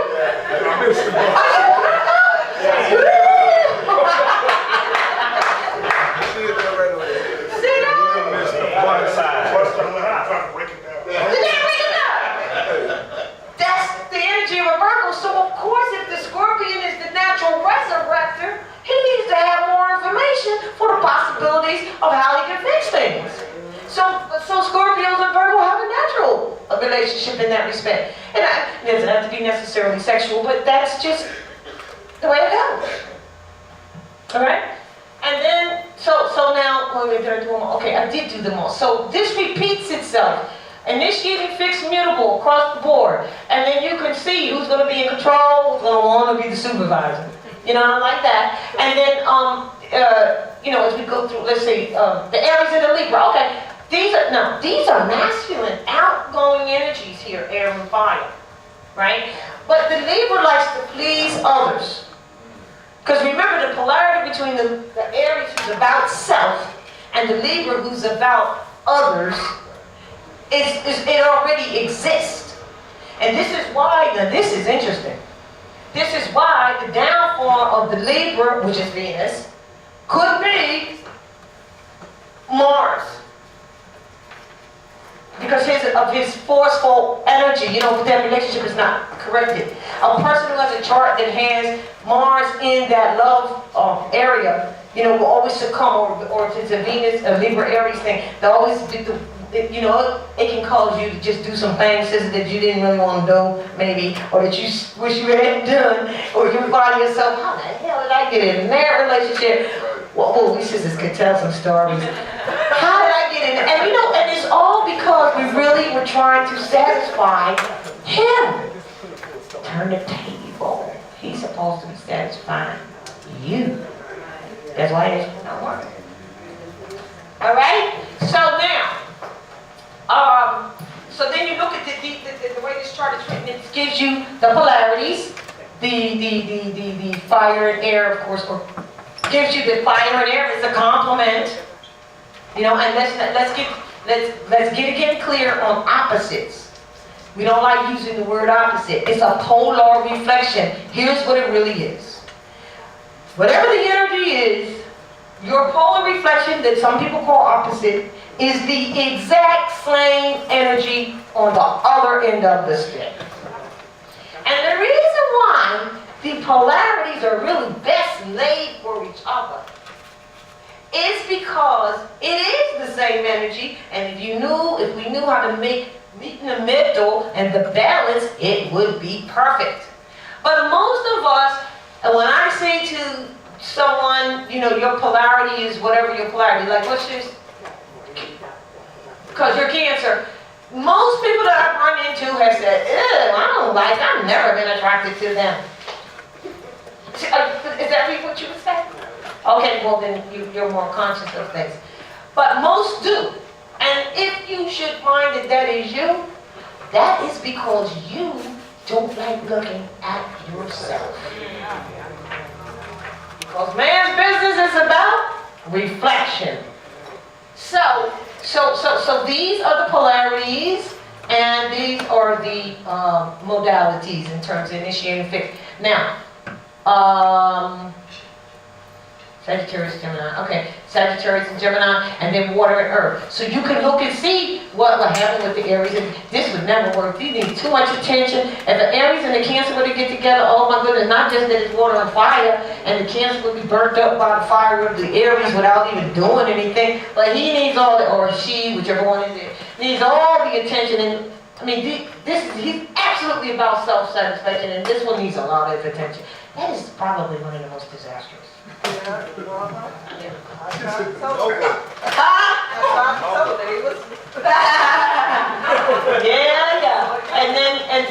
And so, I mean, they all really kind of speak for themselves here. The Aquarius and the Leo. I mean, Leo, they walk in a room and they attract, and they have magnetic attraction. But now this is another thing that you need to do. You need to find out what your rising is, and you need to find out. You need to find out that just because, are you attracted, are you magnetically attracted, or are you attracted to the magnetism?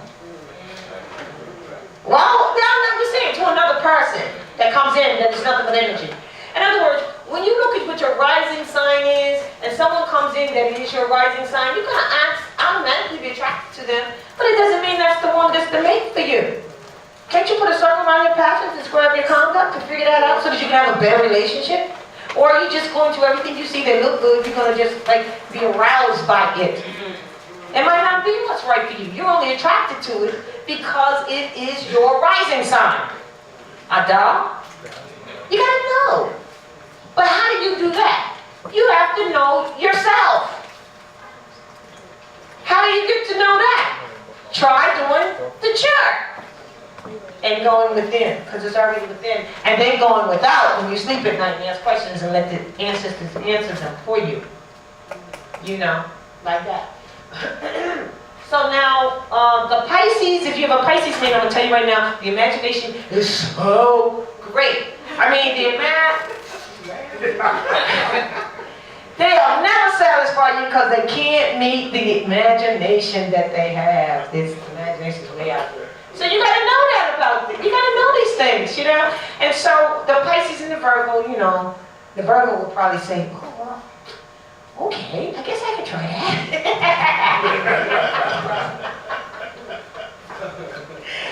Let me think about it for a minute. But, yeah. So this is what, again, in the beginning, so Libra wasn't pleased with, be the one that would allow whatever to happen, and that's the downfall, and can be a downfall, excuse me. Supervising energies, well, we already know the supervising energies are no problem, but check it out. This is a fixed fire, fixed air, fixed water, and fixed earth. So, you can, again, they usually are going to be polar reflections if they can meet in the middle. But that's how you're going to see it come. Same with mutable, changing, like who's going to be in charge? It depends. Like, okay, I already told you about the Scorpion because Scorpion is actually ruled by Mars, co-ruled by Mars. Because every sign has a co-ruler. So you got to look at those things as well. But if you do this chart right here, it will automatically let you kind of learn the signs quickly without complication. Not only do you see what the elements are, which are complementary, you see what the nature is. Because here's the deal. The person who gets stuff started is because, using as an example, is because the season gets started. It's a bringing in the season, like that. The person who is fixed, or what we call fixed signs, or we call them supervisors, is because they're in the middle of whatever that season is, and it is perfect. And then there's a whole purpose of that whole exchange is where I am right now. Why do you want to change it, is what they're thinking. This is the purpose of it. What do you mean change it? So they're very good supervisors. If you're looking for a supervisor, get a big sign person. Period. All right? And then find one that's complementary to you. If you fire, you don't want necessarily a big sign, water, but like that. And so then the last one are the mutable signs, because they are the ones who take the season out. So they're changeable people. They're workers, because it doesn't matter to them. They'll do whatever they have to do. It's cold, it's hot, it's cold in the evening, it's warm in the day this time of year, because we're flexing the season out. We know that, so we're willing to adapt and be flexible. They're flexible people. So there's different kinds of Virgos. Oh, yes, sir. It's not just you. It's not just you. There's the Sagittarius that's that way, with fire though. So they get, like that. And then there's the Gemini, who's flexible. The thing with the Gemini energy is this. Because they're able to walk on both sides. Because of that. And this is going to help you really understand and accept the Geminis a lot better now. Because they're able to walk on both sides, they appear to you to be untrustworthy.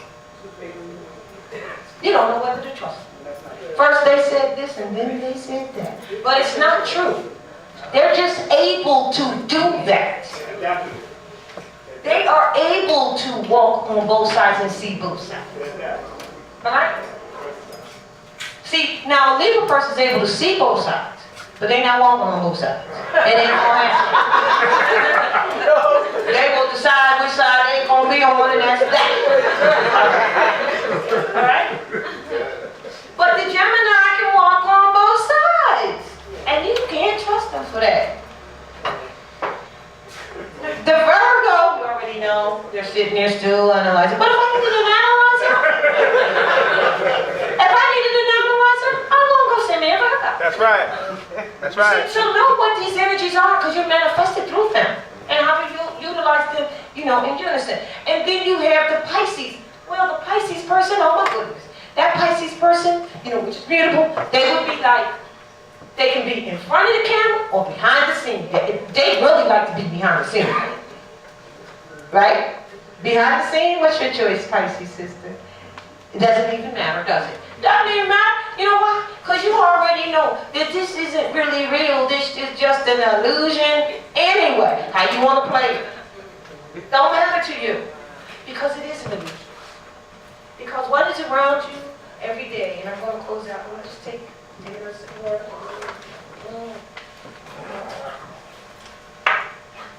Thank you so much. See, he didn't mind holding the water for me. It's not that, he's being some servant or something like that. He can see that I want a place to put it. Thank you very much. Shucks. I'm going to close with this, and there's one thing that really must be, that I mentioned earlier, about the blockages of intimacy and caring. And let me take a second. Blockages. Oh, too much masculinity and, hold on, blockages of intimacy and caring.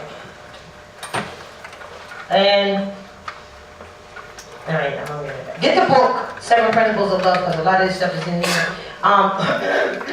Causes of stagnation. And the other thing.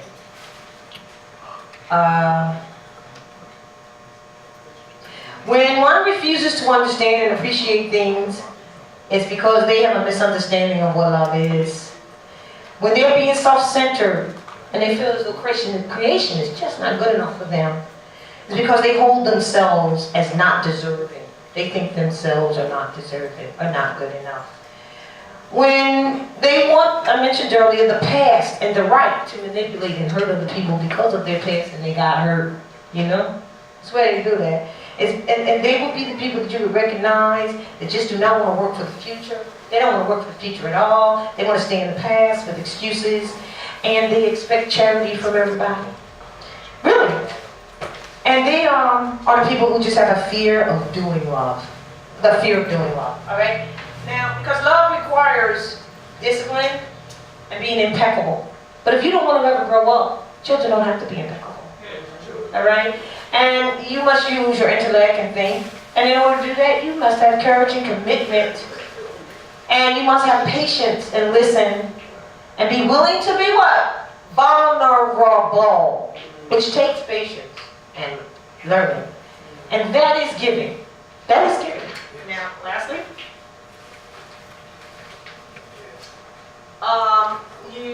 Just kind of same thing, I won't read this, but the resistance and blockage again to love, because remember, love is cosmic. We're talking about love is a cosmic energy.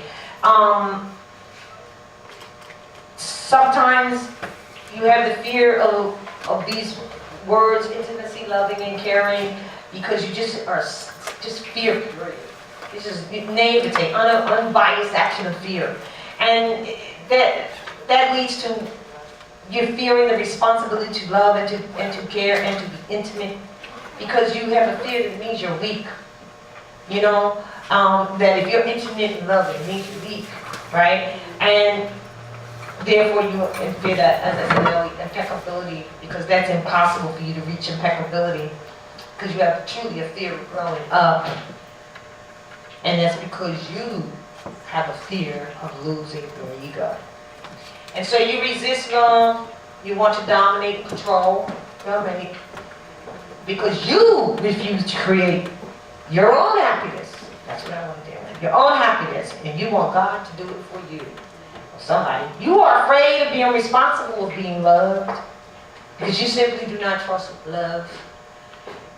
You enjoy punishing others. Why? You are determined yourself to be a victim. You live in self-pity. It's the book, 7 Principles of Love. It's in there. I just put it in manuscript so I can read it better. You are determined. Let's call it 7 Principles of Love. Yes.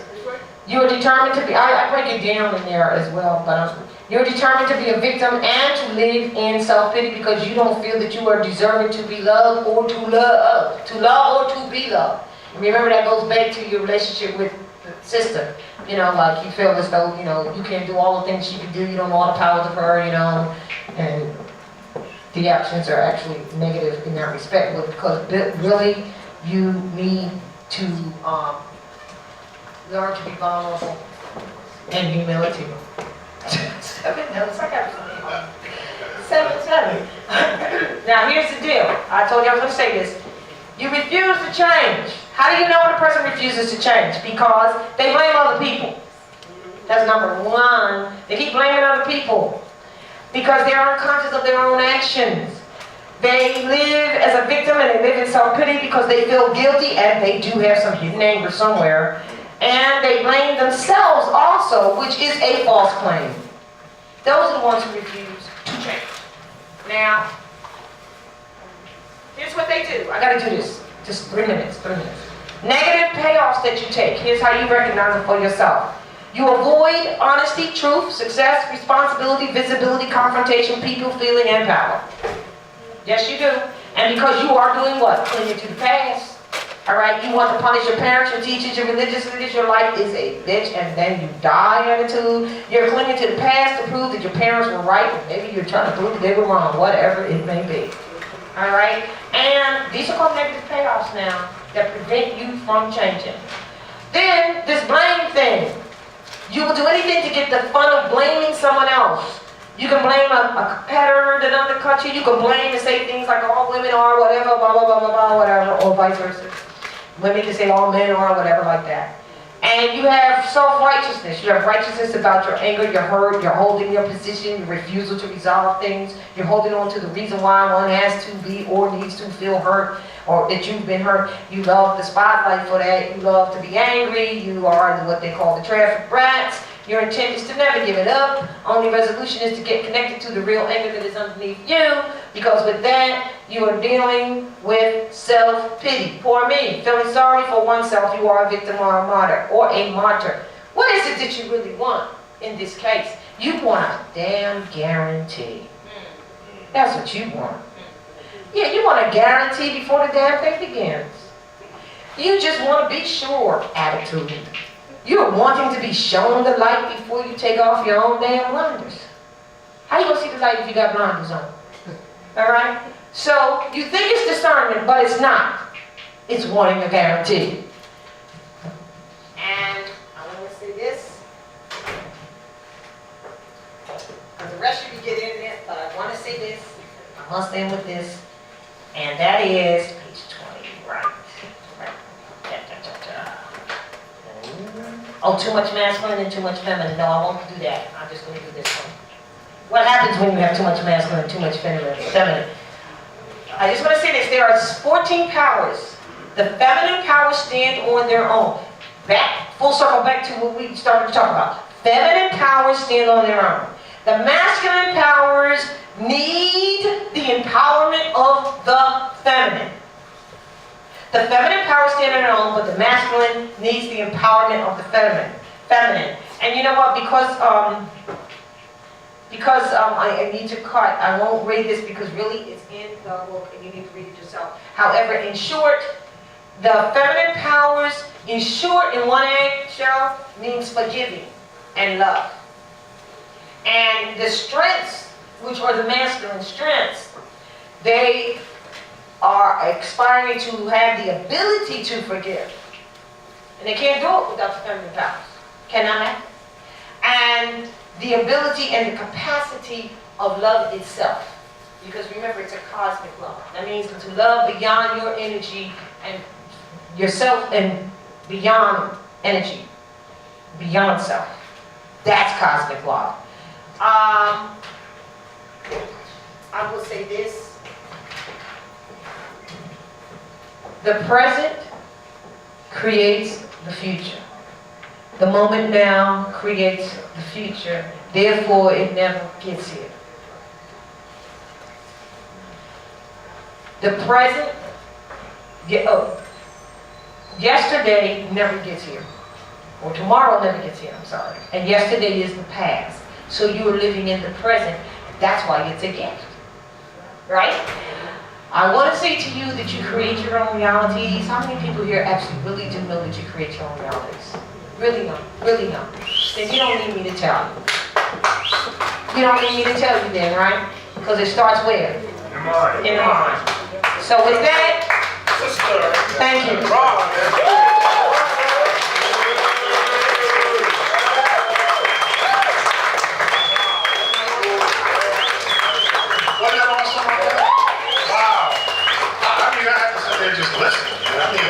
Well, we have some special treats here today. First of all, I want to give a shout out to the sisters in the house, the one sister I did not who walked here, our other sisters who walked here. But look at Cookie right here. Give it up, Cookie. Raise your hand. Stand up. Say something. Brother Dawu is in the house. Okay, so we know the energy is right.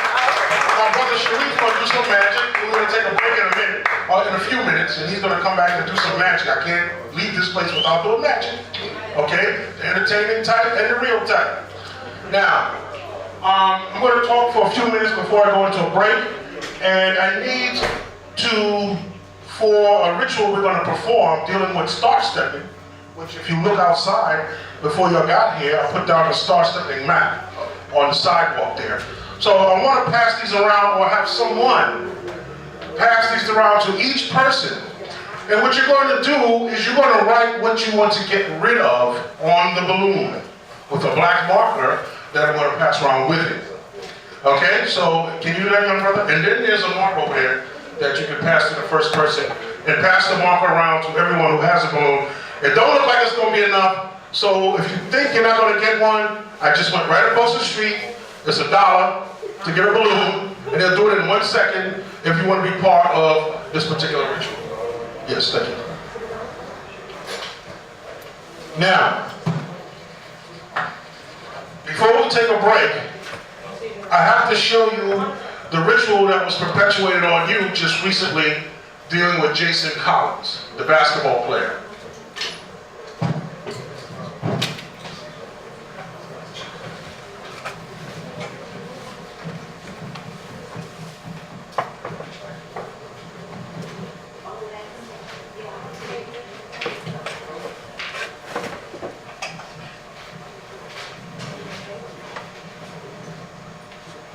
You know, you never can get dirt off a white, man, I'll tell you.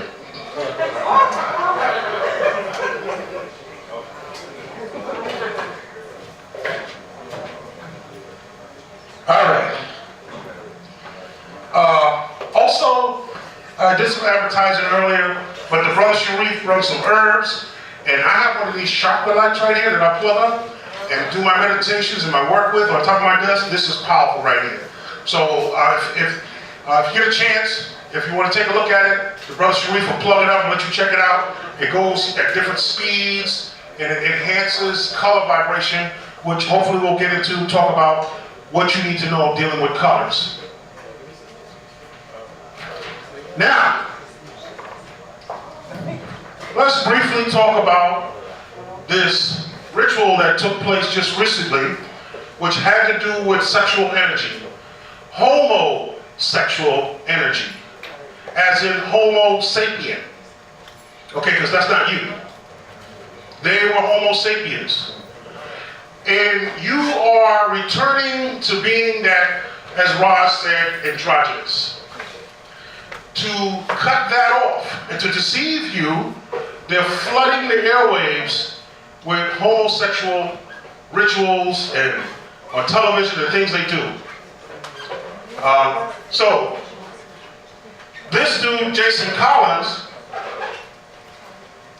who plays for Boston, we know what happened in Boston recently.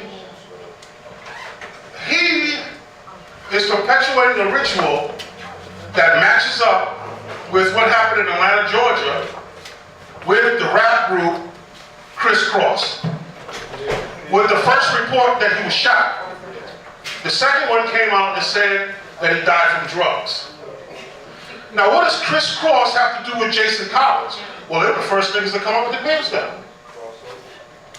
They're the first ones that wore their pants backwards with the zipper on the ass.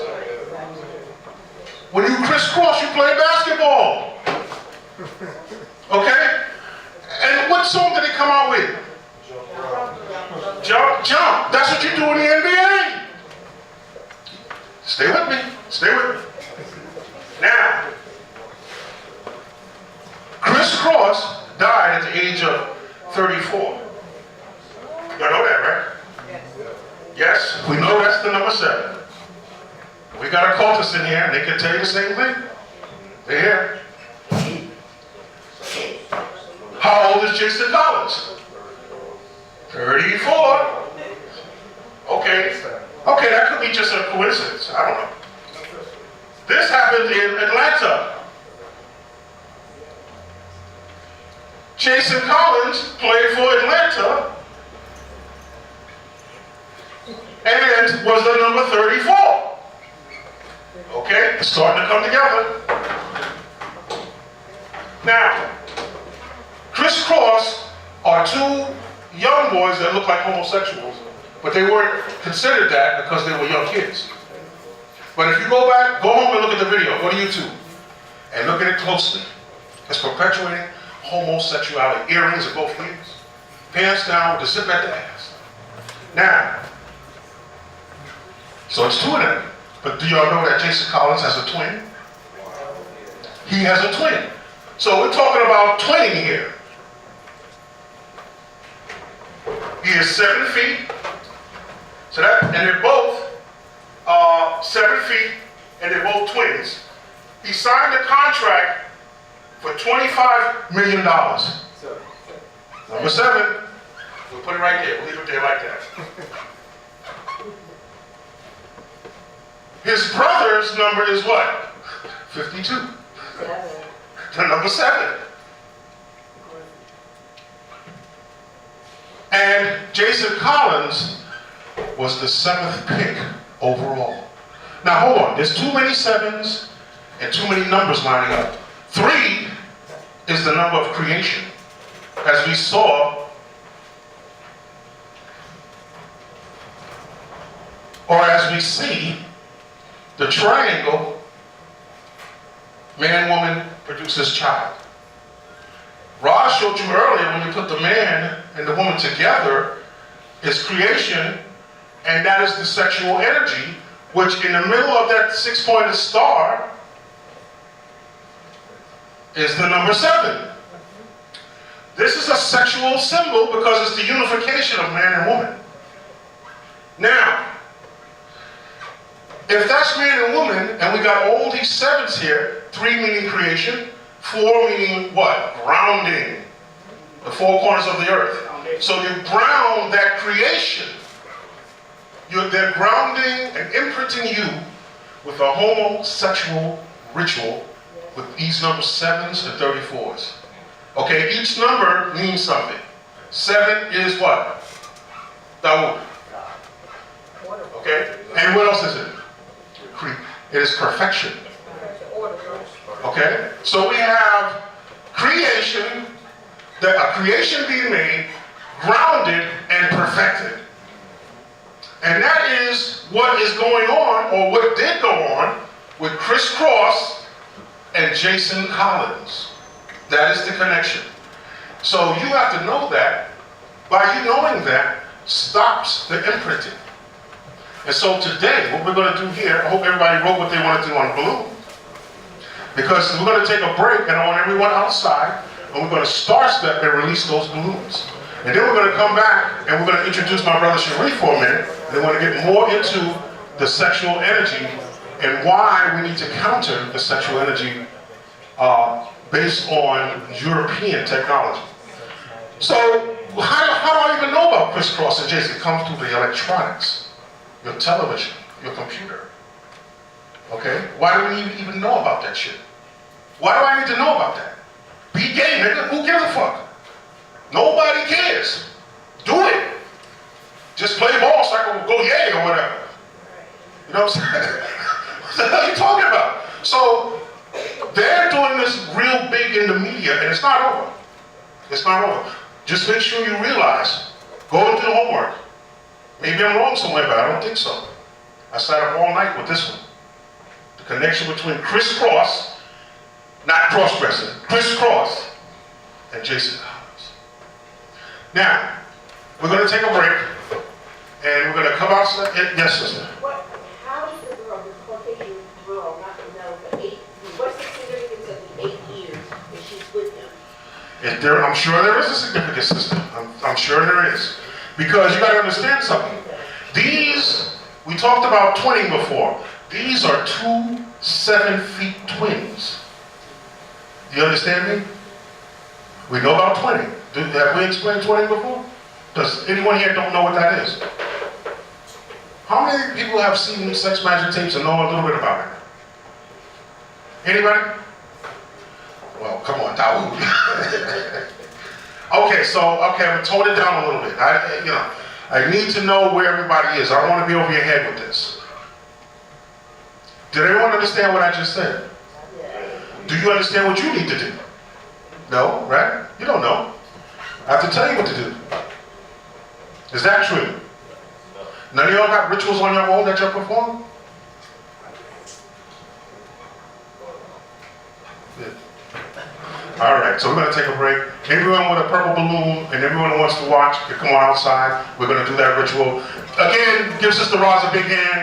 Give Brother Dawood a hand. Fucking Sharif and my queen, Jane. And come on outside, y'all. Bring your cameras and all of that. Let's go. All right, everybody got a balloon? What you're going to do is, gather around so you can hear what I'm saying. I don't have to say it again. All right, this is what you're going to do. I'm going to stand here and make sure you're all right, and my brother Mika will be over here too. What you're going to do is, with your balloon, everybody wrote something on the balloon? Yes. Okay, and project whatever the thought is that you wrote on the balloon, project it into the balloon also. Everyone got that? Everyone is going to step on each and every one of these points. Watch me first. Starting here. This is called star stepping. What you're doing is you're learning your thoughts with the star system of Polaris. This is the big difference. So I already stepped on this first one. I'm going to move to the second one. Take the step and stop. Take the step and stop. Take the step, stop. Take the step, stop. Take the step, stop. Take the step, stop. Then on the water symbol, which is the feng shui, you're going to step here and let your balloon go. Now when you let the balloon go, do not take your eyes off of the balloon until it is out of your sight. Everyone understand that? Stay here. Stay here. No, you don't have to stay there once the balloon is gone. You're going to let the balloon go. Everyone understand? Who does not understand that? Who does not understand the thought of the All right. All right, first, who's first? Come on now, somebody right there. First step. Yes. Second step. Now keep in it on your balloon. Keep in mind. Next, step it up. Step here. Let it go, guys. And then you step back to the side. Guys on the balloon. Okay, next. Oh, somebody released me already? Yes. Enough. Very good. Keep your eyes on your balloon as it fades away. That's whatever it is leaving your life. Okay? Remember how powerful violet is. Remember how powerful violet is.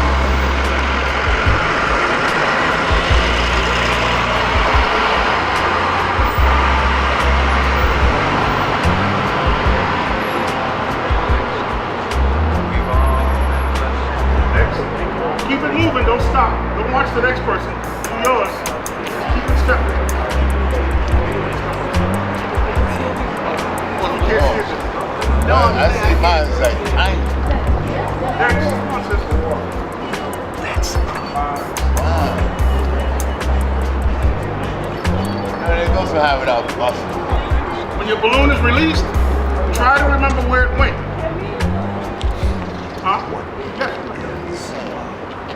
It's like tiny now.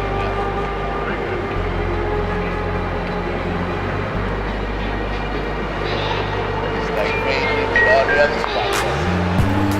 Earthrise Sound System, Bombay Dub Orchestra, Janoon, Warrior 3 Remix. You got Ty in the space. Yo, what's up? It's your homie Truth now. Street collar in the place.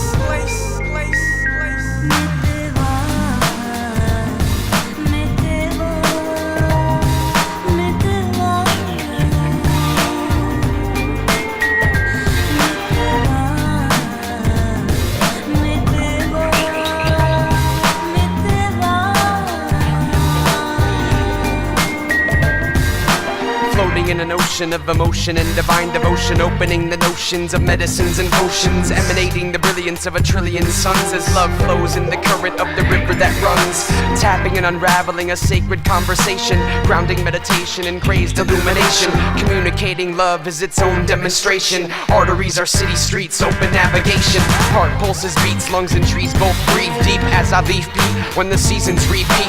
Subways and trains, blood vessels and veins, all one in the same brain, given a different name. Love is the limit as we give the heart a visit, moving up and then we're in it as we're living by the minute. Impermanent phenomena rise and fall to a feeling always calling, creating us all.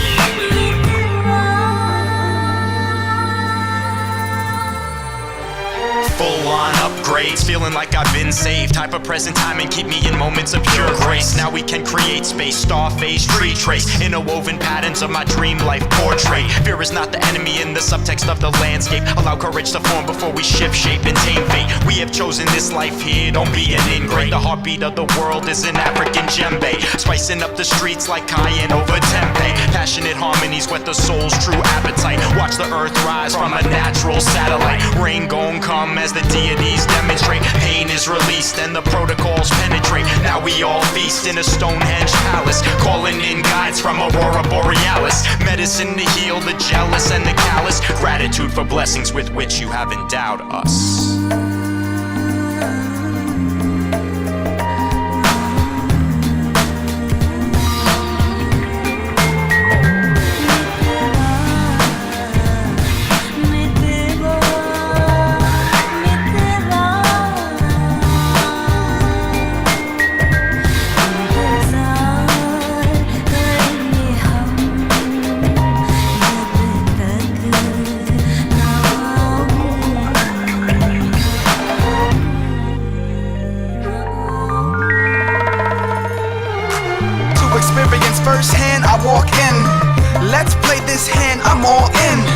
Emotions out of hand so often, forehead on hand, this great plan I'm lost in. Absorbed in a form so awesome, take caution, I volunteer to be tossed in. Don't torment me with portions, I need all or no things, so please re-examine resources. Cause I see you in many places, many faces. You found me chasing what was always placed within. Painstaking till I surrender with patience, with love as the only motivation. It's home, yeah. Sweet home for me. They said there was no re-entry, but you're my back door, a hacker's mind never empty.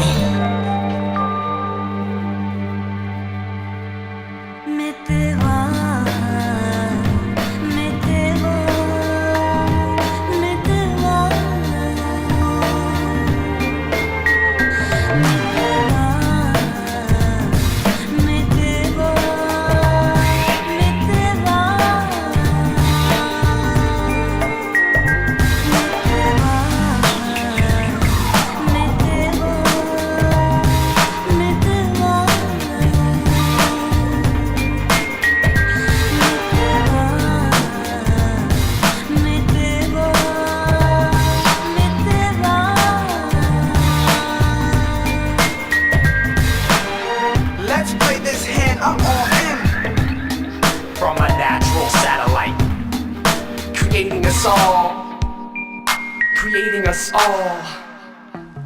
You look so sweet and fine. You're so sweet. You're so sweet. You're so sweet. You're so sweet. You're so sweet. You're so sweet. You're so sweet.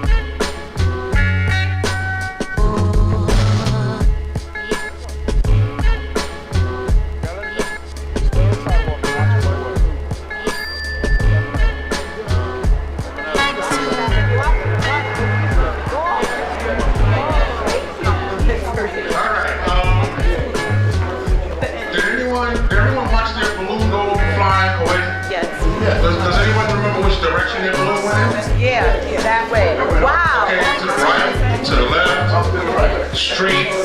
Did some take longer to go away than others? Yeah. Okay. All right. Do you understand what I'm saying right now? Yeah. Some of them take longer to go away than others. And so your balloon stays in the sky longer. Okay? The balloon represents your crown chakra. Violet is the most powerful color to do cleansing with. As soon as the sister comes in, she's the last one, we're going to go into a break. And please, Dawood is here. He has some of his old DVDs. Without any further ado, we're going to bring on back my brother Azariah, brother Azariah in the building. Give him a round of applause. Put your hands together for our brother. Come on. He did so much here tonight. He's explaining it. He's breaking it down. He even got the secret book too. Thank you so much. I'm short on time, so we're going to have to get directly into rituals, and I will explain a little bit about sexuality. Okay, you understand, if you look at this chart here, you notice that man and woman all have all the chakras. Of course, this chart is not going to show all the chakras. This is just going to show what they call perfection, which is the number 7 again. We notice that if you look at the root chakra, which is your sexual energy, you notice that on the man it has a plus symbol. You notice for the female it has a negative symbol. Everyone noticing that? So that means that her root chakra is extremely what? Magnetic. His is also, because there's no such thing as electrical, it's all magnetic. It's just from which angle you're looking at it from. Okay? But we use the plus symbol to symbolize what we call positive, not in the sense of negative or positive as in good or bad. Positive being the male energy because why? Why? Come on now, you don't know what a damn thing I'm going. I mean, do I have to use that kind of language to make you understand? What is the plus side on the penis area for? It projects out into the vagina to create. What I'm going to say though, to speed it up, do not, in New York, do not have your children, or do not have, when you have sex in the winter, make sure your woman does not get impregnated in the winter months because the nutritional level of the quality of the air and position of the planet. Now, if you're in Africa somewhere, you're good to go. But there are months that you do not, such as September, October, November, and December. February. Okay? Because your semen is strongest at the spring and summer months. And you can see this in many children being born. Not only are women becoming impregnated in winter months, as long as if you're born, if your birthday is in a winter month, you have to work harder at your health and your chi development. If your birthday is in the winter month, you must work harder than the other. Because I'd be like, at one time I had high blood pressure, a nigga like 800 pounds ain't got high blood pressure. You know? And I said, well, am I eating something wrong? My diet is better and everything.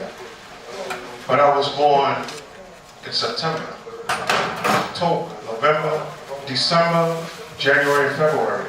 They have to work harder on their health. And you have to be careful because you don't want to flood the womb with degenerate zoosperm. Another thing you need to know about children is that make sure if you are impregnated or you're going to be impregnated, female, that you love the man and the man loves you. Because if you don't do that, your child is headed for Rikers Island. You understand me? Do you see what you see out here? That means there were no love between the parents. And you know there's love between the parents because they look alike. People who love each other look alike. If you love your dog, you're going to start looking like it. So you could tell when people love each other. When I see a couple, I know. I don't care what you say. Okay? So be mindful of that. And everyone in here should memorize these chakras and how they coordinate. Men have a positive crown chakra. That's the thoughts project out. Female has, what's that? Magnetic. Now, hopefully, later on we'll get into the different fluids that emanate from the female that you can use in magic. But right now, what I want to do is I want to give my brother, the Magic Man, some time before we get into hula hooping. Because these chakras can be spun in different directions to bring you different energy. Okay? So if I'm hula hooping and I'm spinning my chakras to the left, what am I doing? I'm looking for more, what? Physical, left is physical. Energy. And as I said before, and I know everybody don't like this, never put money in your left, in your right pocket, always in the left. If you want to keep it. If you really don't want it, put it in the right pocket. Okay? Oh yeah, if they put it in the right pocket, it's going to somebody. Yes, the right gives away. The right projects out. Where does this man stand? On the right side. The right brain. Okay? The left side, the female brain. Everyone understand that? Okay. Without further ado, what I'm going to do real quick is introduce this lovely, come on up here, brother. This is an old friend of mine, master martial artist, brother R.I.P, but he also deals heavily with the magic. Do your thing, my brother. Give him a hand. I want to go into some stuff real briefly, but before I do, I'm going to be going so quick because I don't have much time. So anything I go into, if you're interested, you can reach me at Brother Sharif, that's BROTHERSHARIF@gmail.com, and you can ask me questions, because every time I get up and do lectures, I'll be so busy trying to get into something, I just brush over the things and somebody might need something that I have. When I deal with, I got a lot of titles, and it took me a while to become a master of martial arts. I was a 10th degree black belt, teaching the black belts, but my teacher passed away, so I waited until the Moors and Dr. Shaka, Zuma, big heavy dude, was in the meeting of the minds and all these meetings we have. So I was waiting for the Moors and Dr. Shaka and a couple of people to come to sign the papers for me, so I'm a master now. A lot of people ask me about herbs and healing things because I have a gift for healing, but I'm an amateur when it comes to herbology and all that. I'm amateur. I have to look it up and then get back with them and do a lot of history and studying. I'm a professional ethnobotanist, so I deal with spiritual herbs of the mind. Things like ayahuasca, things that take you in other dimensions, things that the Africans use, the Dogons use to bring forth ancestors to ask questions. These type of things I deal with. But when you want to deal with golden seal and something to catch a cold and all that, I have to go in the books and look those little things up because I don't have as much faith in it. And it's sad to say I'm a herbologist, I deal with herbs every day, and then I myself don't have as much faith in it. So you might think it's hypocritical, but it's not. It's how far down we have fallen that herbs don't do the job they're supposed to do. Your body is on a different vibrational frequency. So the herbs, in order to get the herbs to do what they got to do, you would have to take 11 times as much. And you would have to boil it and be concentrated. You would have to take it 11 times. Even with regular fruits and vegetables and things, you need like 11 servings. People eat an orange and think they're okay. Still getting diseases and everything out here, still eating the wrong foods. They think because they eat an orange or apple or something, they're doing their body good. That's like a waste of time. You would need 11 oranges per day, or 11 apples, or a combination to equal 11 fruits or vegetables per day. Minimum. You can do more, but minimum. So, as I was trying to get, you gotta excuse me, I'm still a little hype type person, I'm a little jumpy. I did the 5-bubble bike tour today. Then they let me off here, and I hanged out in the McDonald's and place and waited for this.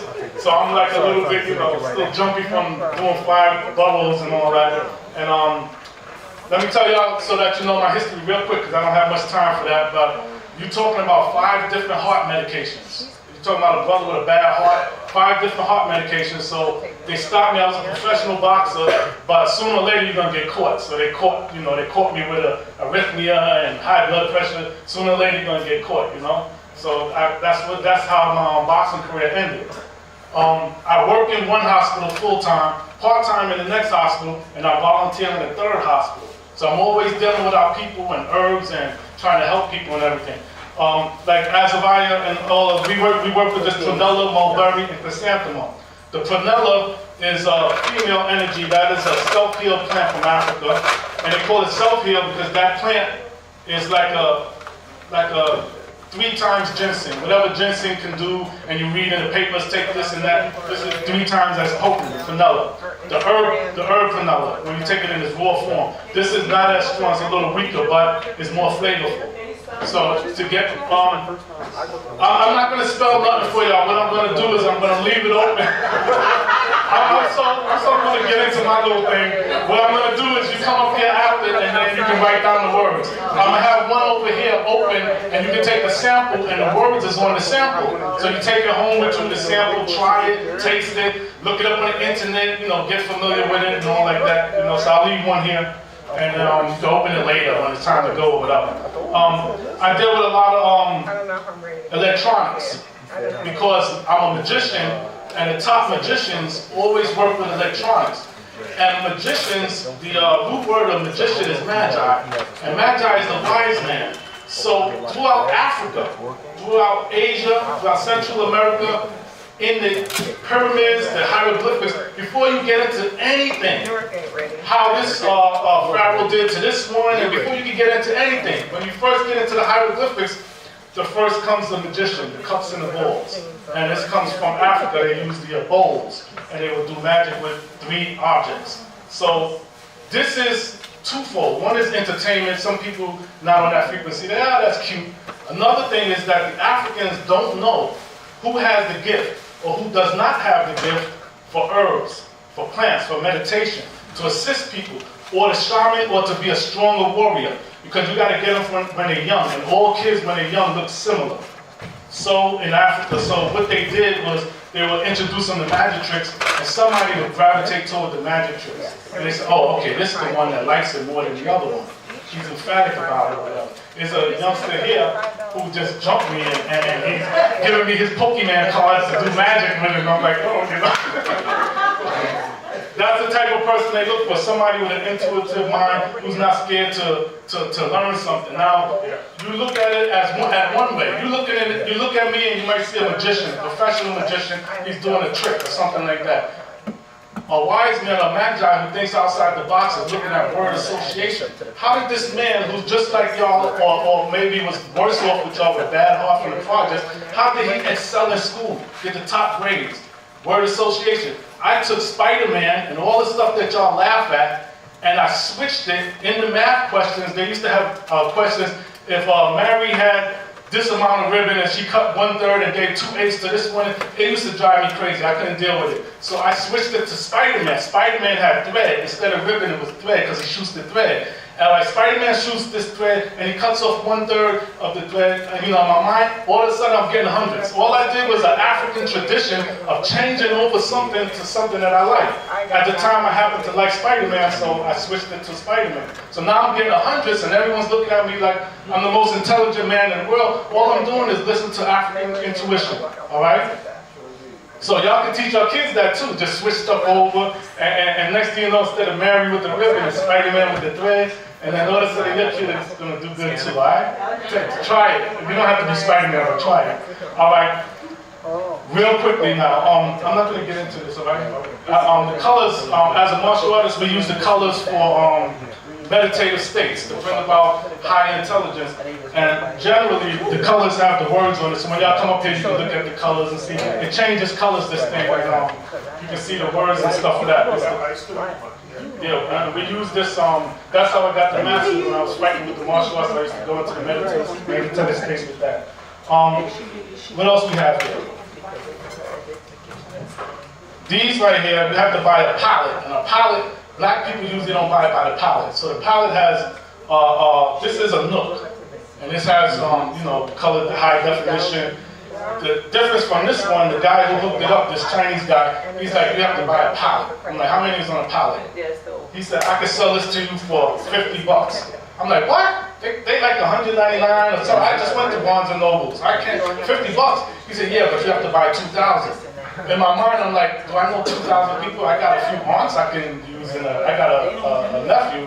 I'm like, oh man. So what we did was we got other people involved or whatever, and then at the hospital I was able to sell them. So we were selling them for like $150, but we would get the advertisements in the newspapers and show. And also this had free Netflix for life. Free internet for life. Free Netflix for life.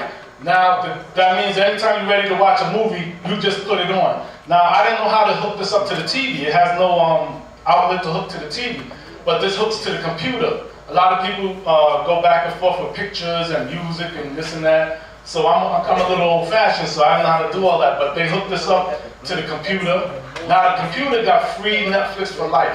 Free internet. Now we just knocked out somebody out there. We're not paying those fees. Whatever their fees is, we're not paying it now. So, you know, I learned this from the Moors. Always look for something that I can utilize and make something from it. When I was 7 years old, I was doing magic tricks on Bushwick Avenue at the Moorish Temple for them. And I didn't pick up nothing too much what they said. I was just happy for the tricks. But, I got that intelligence from them. Another thing is this hooks up to the computer, and then from the computer has everything. Now I put my computer behind my TV, hook the computer to your TV. Now my TV got internet and free movies, and I didn't pay nobody a bill yet. You see what I'm saying? I put this behind the TV. I put my computer behind the TV. I don't know how to close the computer without it cutting off, so I just put a shirt or something over it, or stick it behind the TV set, and I'm watching TV, and I'm not paying no bills at the end of the month, but everybody else is paying a bill. So these are the things you have to start learning. Oh, the lights is here. They come with, I don't even see the remote. There we go. These lights is here. These are meditative lights that go into your lamps and stuff. And it has it has all the colors here on the remote control. So it's a real low light. It won't bother your eyes, and a super low. It's just for meditative. It's not even to see or nothing. So you just stick the, put the bulb in the light. And it has 16 colors, so it got to be one of the colors that you need, or flash, or reverb, or just go through some, or you can keep it at a solid color. And last but not least, to get the kids off of my TV set, boom, this looks like a toy, but it's a powerful projector. 1080p. This is the stand for it. So you hook it up to the stand hooks up, can roll around a chair or something. So you see movies on the wall, and now you cut out the movie theater. You go to the movies every now and then. Don't go as much as you used to go. Cut it in half or cut it out. Because you're getting something from Netflix or from bootleg or wherever you happen to get your movies from. And you want to do this. This is HDMI. This is the latest, hookups or whatever. All right, we finished the products up here. This is from a Jade right here, so you can't buy this because I only got one, but you can see me at another time. This is retinol cream. I got a lot of time on my hands, so I looked and seen some stuff on TV on HSN, the cream products and the stuff they're using for their skin and all that. I'm like, what is these people using? So I looked at the back of it, got the ingredients up as a magician, or herbologist or whatever. Run to the store, then I went to my Chinese connection. Can you get this, that? So he's got it here, so we got everything. We got the retinol, 100,000 IU per ounce or whatever. You just put it on, whatever, Same stuff, dispenser stuff on TV for half the price, whatever. But you can't get it to the end because I don't want anybody to see it. Doing the bike tour and everything, I use the stevia and I sell that. And the stevia, you put it in vanilla or something because these vanilla and things work from a cellular level. So I'm still going to get tired out there doing that. When I bike to work from Blue Docks, it takes me like an hour or so to get to Queens. Then I got to go over the bridge, go through Queens to 59th Street Bridge, through Manhattan all the way to 135th Street Bridge, over that to the Bronx, and through the Bronx all the way to the end of the Bronx just to work. Then I work in a hospital standing up as an aide, so I'm all day up after. People do these 26-mile tours and things every now and then. I do it 4 or 5 times a day just to get to work. So, I'm like, I got super mad energy, and it's coming from the herbs, and I'm just letting y'all know. So if anybody feeling run down because of the toxic foods and things, you should go on the internet, start look up vanilla, look up some herbs, start getting these things back into you. And with that, time to do my little magic and bounce.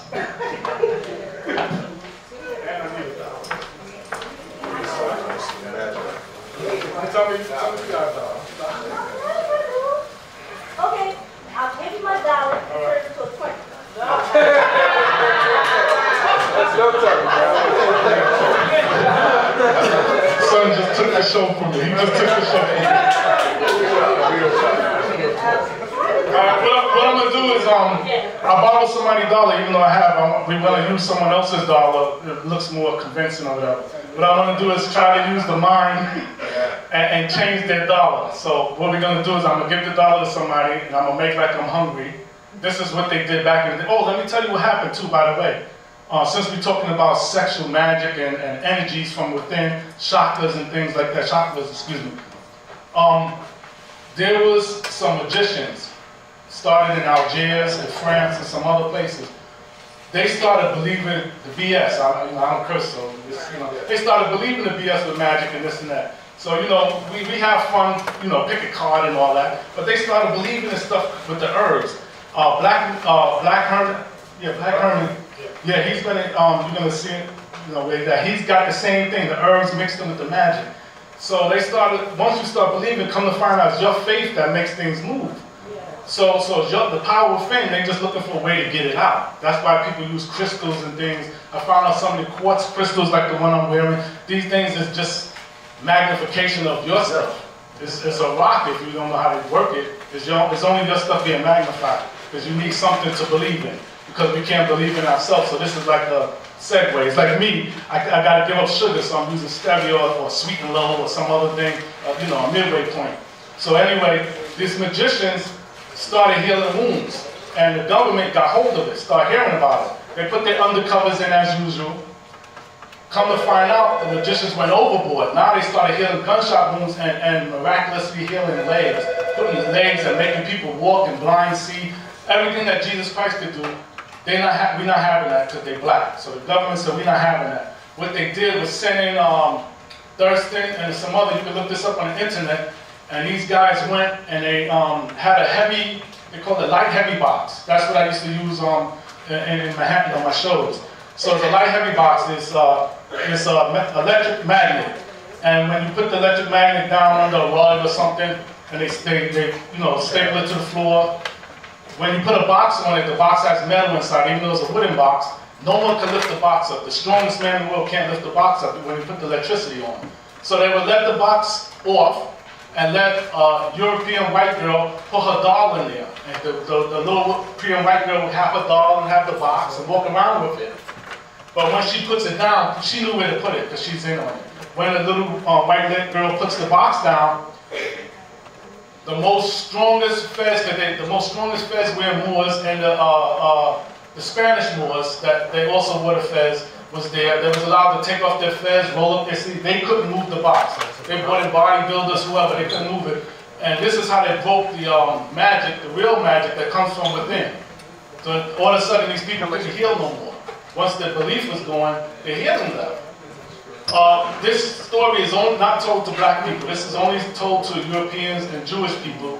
And you can get some of it on the internet in a condensed, lighthearted version if you look up some of the magicians.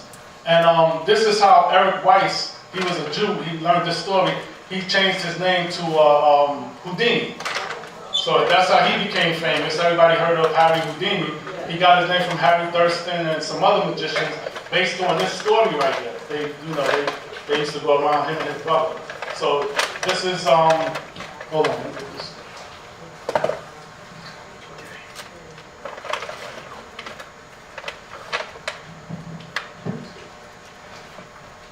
Just make like I didn't have nothing to eat and you gave me $1. I want to start off with nothing in the hands of her. So she gave me $1, we check it up in the light, make sure it's real or whatever. Now you gotta watch this closely. I'm gonna put the one hand gotta stay in the pocket or behind the back or something. Only one hand, whatever she gave me, that's the only thing I can have in my hand. Nothing else. No hiding between the fingers, nothing. And then you just count to 3 and I'm finished. Can you see it? Oh my God!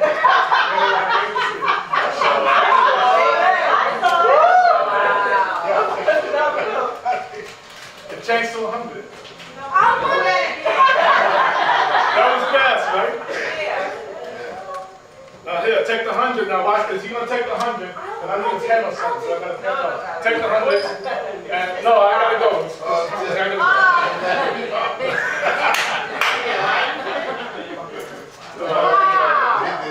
All right. Before I go, this he asked me to do something, and this is how the Egyptians brought people into there and kept youth into there, whatever they was doing. You plant the seed when you bring the kid in. Y'all can hear me, I'm kind of loud, right? You plant the seed by bringing the youth into whatever movement you have. But what holds the seed and make them want to emulate you and copy you is when they go there and a magician turns stuff to candy and this and that. They're going for you and they're going to see your meeting, but in a subconscious mind, they're really going to get some of that candy and see the magic or whatever. So that's why I changed, changed the candy and gave it to him, because that's in the African tradition. They use honey and different things. So, hold on.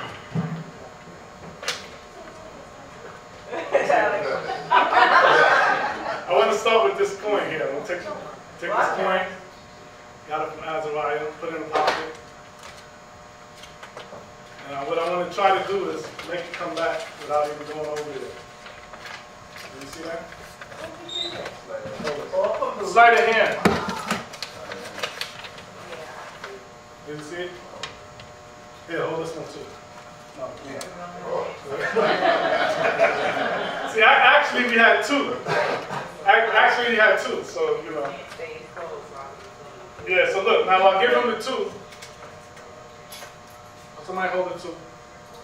Well, actually, I think we had 3. Well, it must have been 3 we had. Yeah, give it a 3. Take that one too. Well, here, there's one here. See, it's going to stay. So this is manipulation. And this is what all the magic you see in Las Vegas and all that started from these African moves they did with coins and stones and balls and all that. So I just want you to know you got to keep the magic in your heart. And if you believe, you can actually heal from it. Because I have 5 different heart medications, 4 medications, and 1 hydrochloric thiazide. There's a water pill, release water.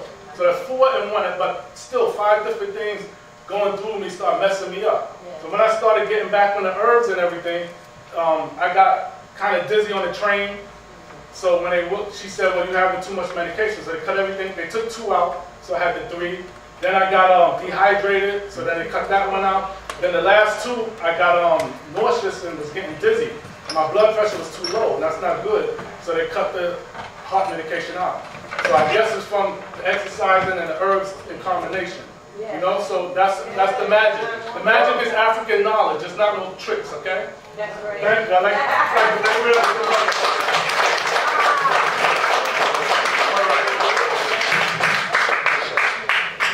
I need a chair. Can I have one of these chairs? Anyway. I'll take this.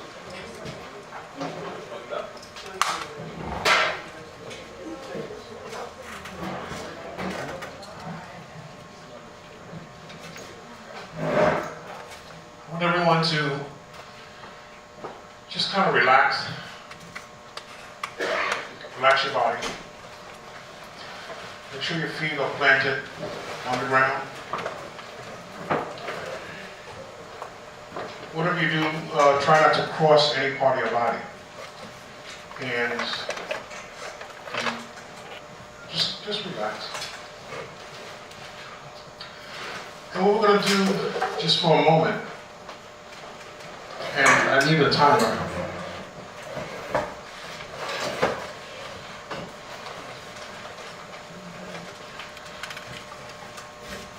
Can you keep time? For 1 minute, we're going to just kind of sit and allow whatever comes to your mind, whether it be a phone ringing, whether it be something you need to do. What you're going to do is you're not going to force it out of your mind. You're just going to sit quietly for 1 minute. Now, whatever comes to your mind, don't force it out of your mind.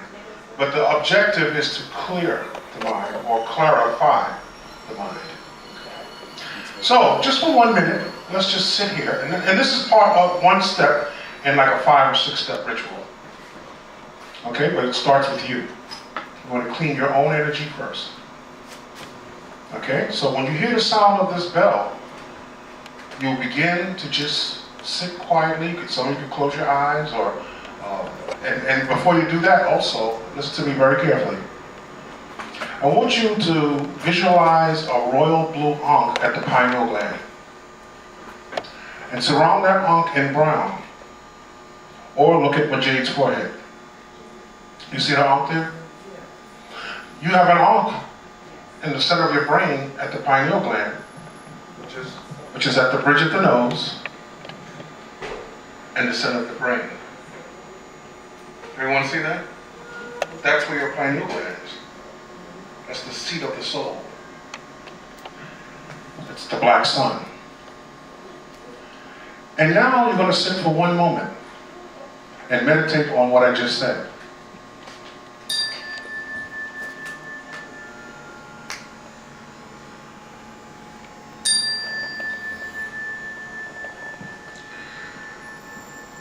Next step. At this moment, I want you to take your tongue and draw a 5-pointed star at the roof of your mouth. A 5-pointed star at the roof of your mouth. Now what you're going to do is you're going to chant Om, and you're not going to open your mouth. Everyone understand me? When you hear the sound of the gong, begin chanting Om with your mouth closed.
Take a deep breath through the nostrils and out through the mouth. Make sure when you take the breath in that your stomach comes out.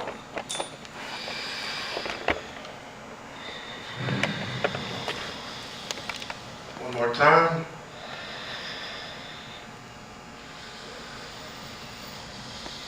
Now you're going to chant Om with your mouth open. Are we ready? Are we ready? Yes.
We're about ready.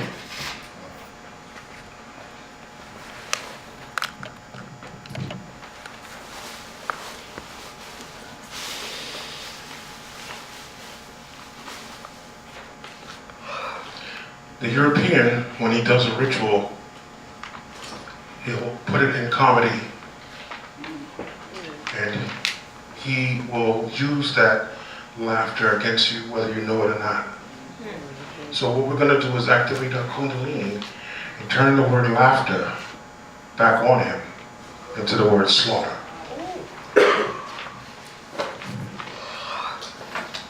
So what we're going to do is we're going to laugh as hard as you can.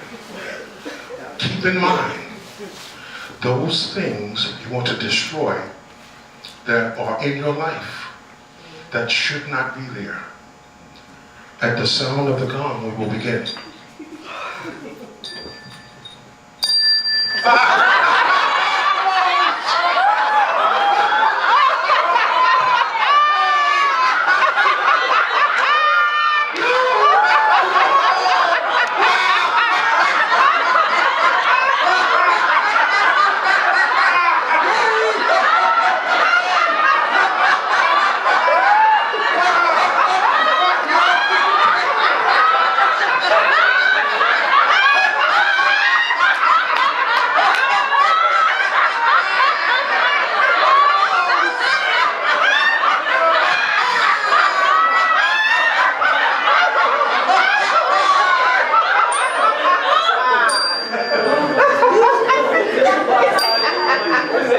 Very good. We're coming down to the last stage. Okay, we're coming down to the last stage. Very good. Next stage. I want you to understand that words lock you into a box. The most powerful words on earth are words that are not locked into a box and don't have a definition. That is thought. So what we're going to do, I want you to call out words that come to mind that have absolutely no meaning. But the intent of what you want will be in the mind. Okay? Remember the movie, what is it? Supercalifragilistic? What was she saying? Okay? Are we ready? At the sound of the gong, we will begin. Holy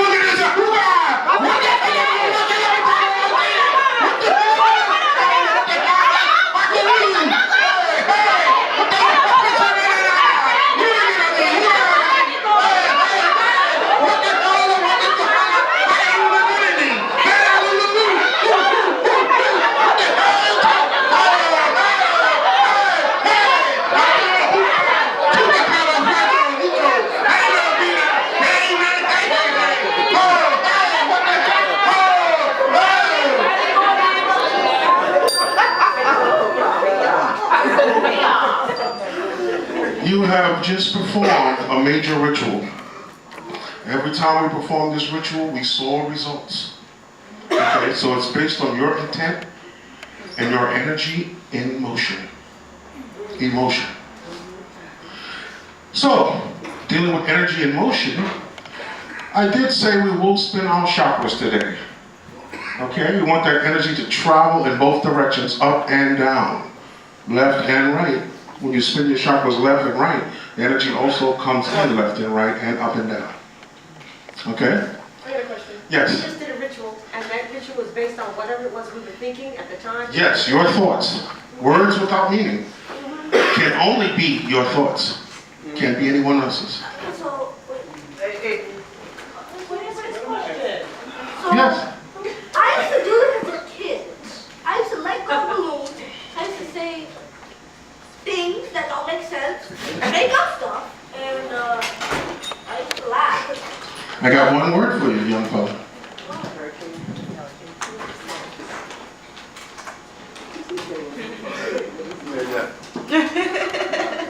It's called Funderstanding. Everyone understand that? It's called Funderstanding. So, now, Jay, you get to come up here, and we're going to talk about how to spin your chakras. And she's going to do it for a minute. We're going to get some people in the audience to get your butt on up here and shake them. Come on now. All right, so Jay is going to grab.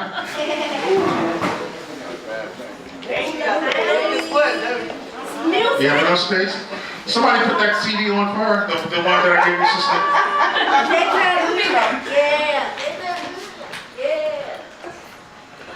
All right. You know, my chakras are spinning just looking at that. Oh my God, louder, she said louder, please. Louder, louder. Louder music, Stevie. All right.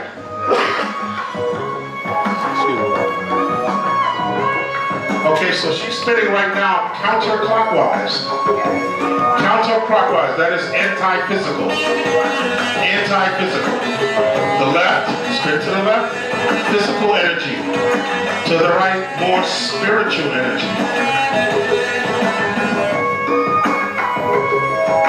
Ooh, maybe you want to get up there. Wow. Unbelievable.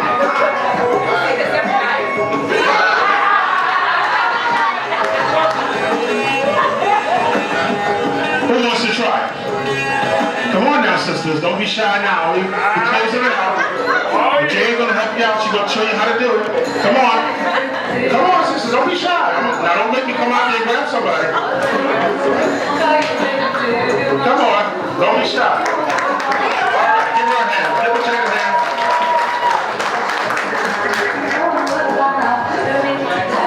Anybody else want to try? You want to try, sister? Come on over here. Get next. Keep those hips moving, sister. Don't stop. Yes. Keep that rotation going.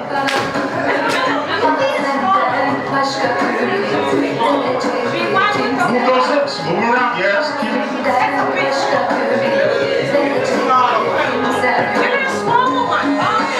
No, she needs that size right there. That one's too small.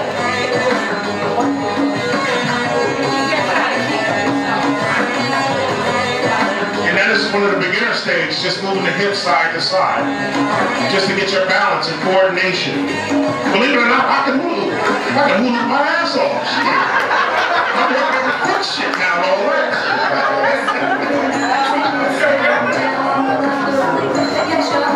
But it will tighten up your six-pack. Yeah, look at that.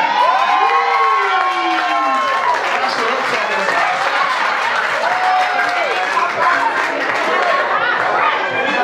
Wow. Look at that. Understanding. Okay? Understanding. Come on up here, sister. Come on, sister. The yellow, since you want to try. Come on up here. Give the sister a hand. Give her a big hand. take that off. Come on. We need a brother now. Come on out, brother. Yeah, come on up here, brother. Come on. You want to try it, brother? Come on. We need somebody like you to try it. All right. Any brothers you want to try it? Okay, you come on up here, brother. You next. Yeah, come on up here. You next. Okay.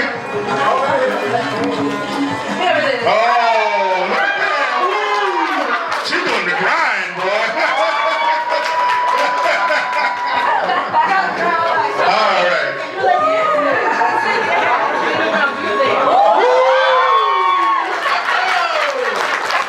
Brother, I don't know how you're going to top that one.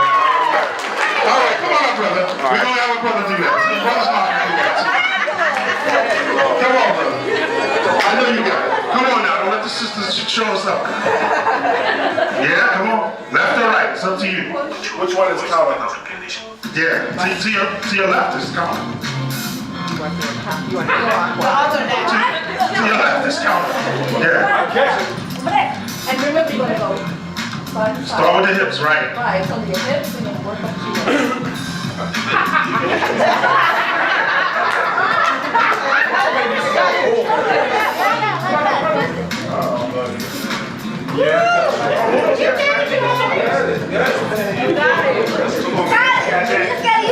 Come on, we need a man that don't know how to do it.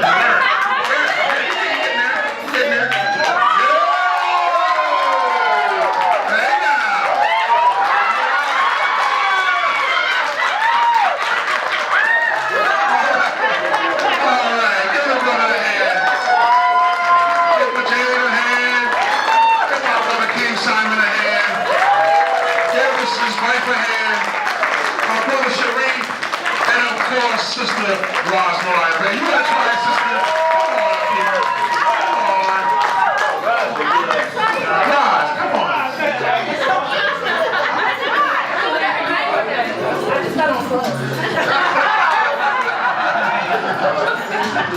All right, we want to thank everybody for coming out today. We're gonna have to come back and get more deeper into sex magic. I wanted people to catch on to what I'm saying. You gotta do things in a fun way for you to remember it. Okay, if I come all technical and hard, try to return the book, it don't work. I've told people not to eat meat and then sit right down next to me to the damn steak. So I said, okay, let me change my game up with this, and we gotta have fun with what you do. That's how people learn. Just like we did at grade school. Any questions? Yes, by the way, Roz, we're gonna have you come up with questions real quick too. And so if anyone has any questions, I need one more chair so I can sit up here with her. And Sharif, bring your chair up too. Thank you, brother.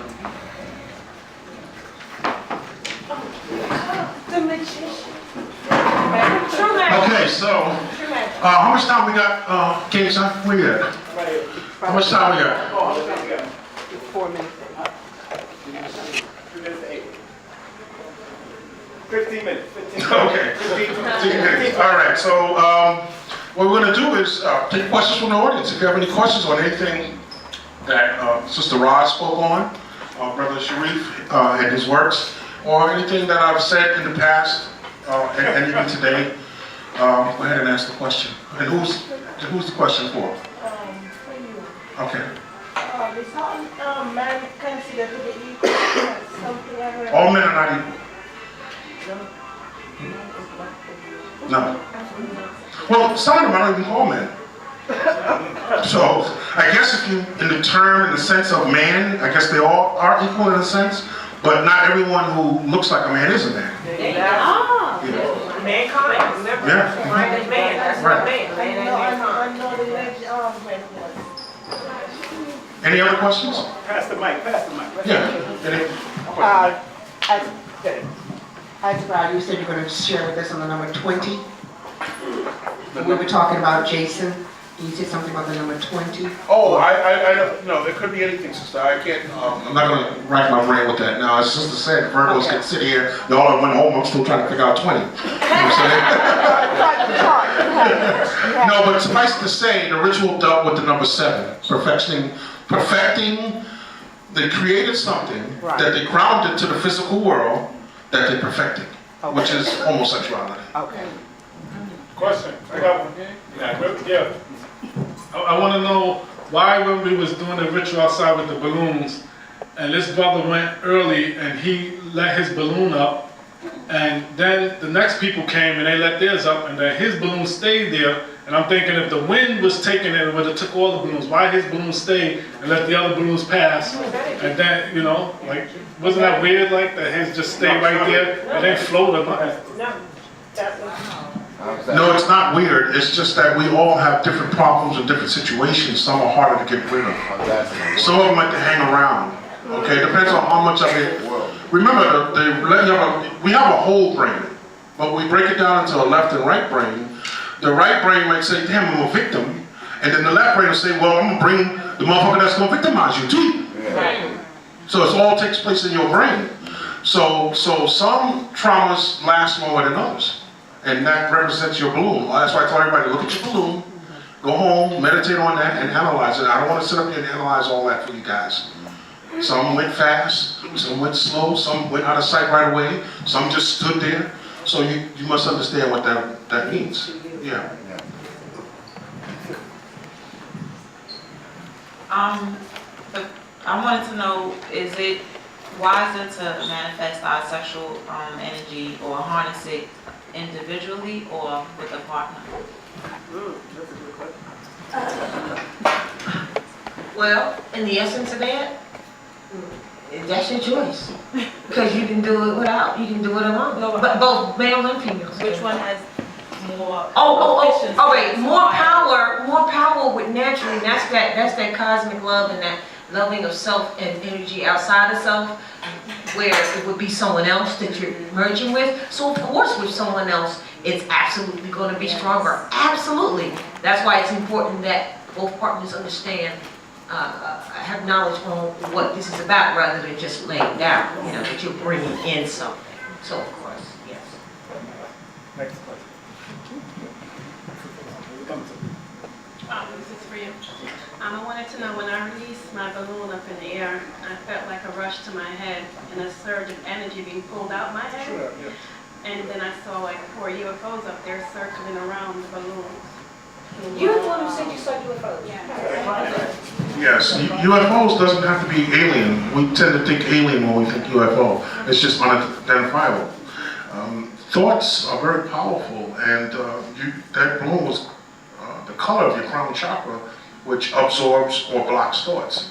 And that's why we use violet. It gets rid of, it negates. And that's why you're not under mind control sitting here, because your crown chakra is vibrating correctly, and you don't allow those thoughts to do that. So when I teach about Collins and all that, I'm teaching that to you so you can go to people who do not have that and understand your children when they're watching TV and basketball and all of that and see all that gay stuff. So yes, the Kundalini will rise and that negative energy will flow out of your body. That is you. You wrote it on the balloon. It's the crown chakra, okay? It's how you view what goes on in your life also.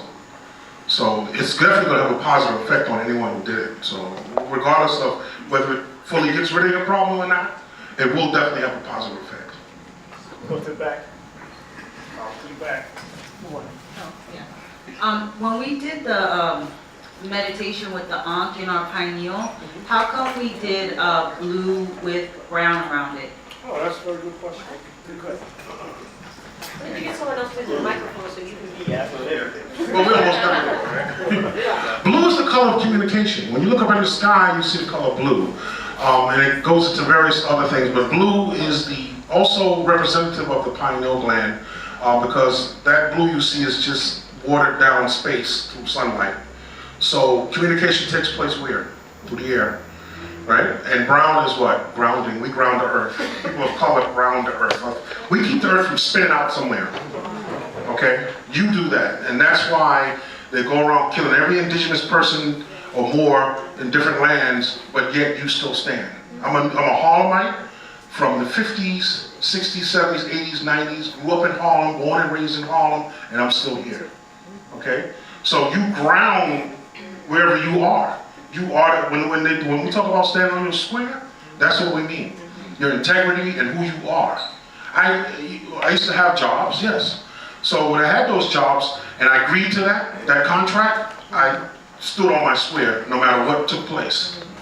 Next thing I knew, them Jews love niggas now. I didn't say Moors, I said niggas. They don't like the Moors because you're too intelligent. Exactly. But I had to subdue myself, and now they only hire Moors. And that's how I live my life. Okay? So, hope that answers your question. And the color, the blue, the chakra is blue. The throat chakra. The throat chakra is blue.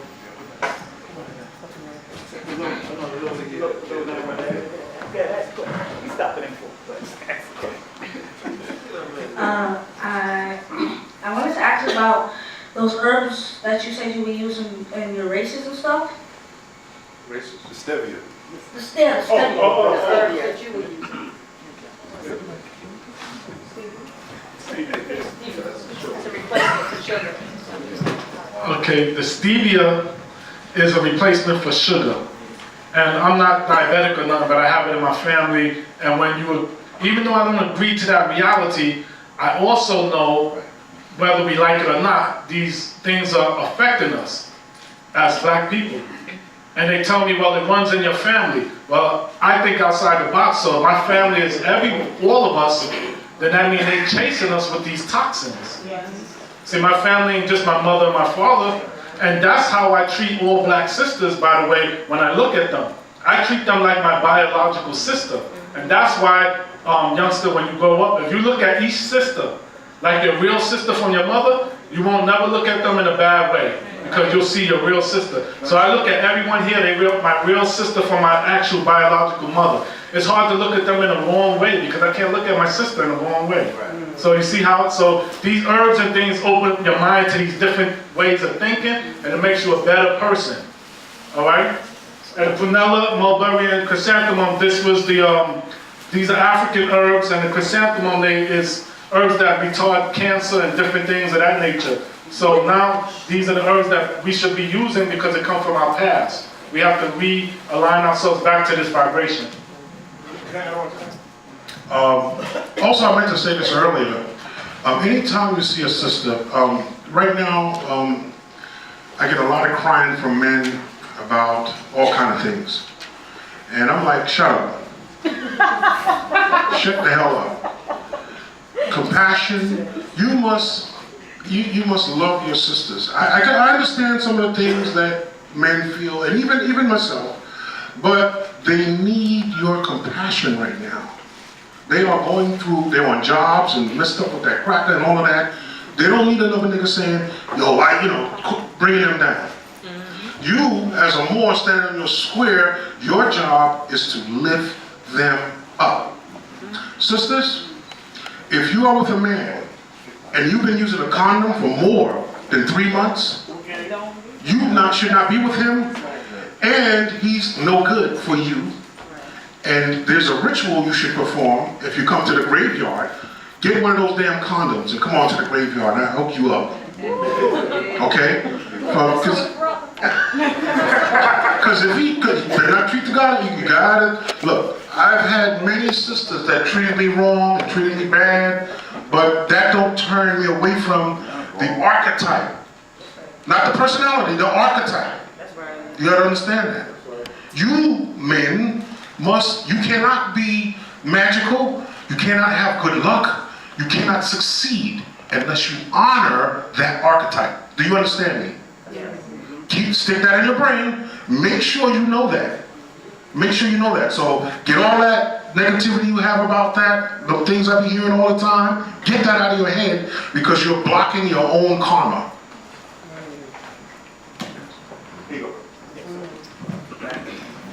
I just wanted to make a small comment. Peace, Islam to everyone. I'm Kanoum Hotep Madre.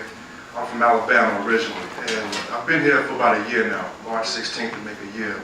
I met my beautiful queen May 20th at King Simon's event last year. And we're getting married. We're making a union. We're making an obligation on August 17th, which is Marcus Mosiah Garvey's birthday.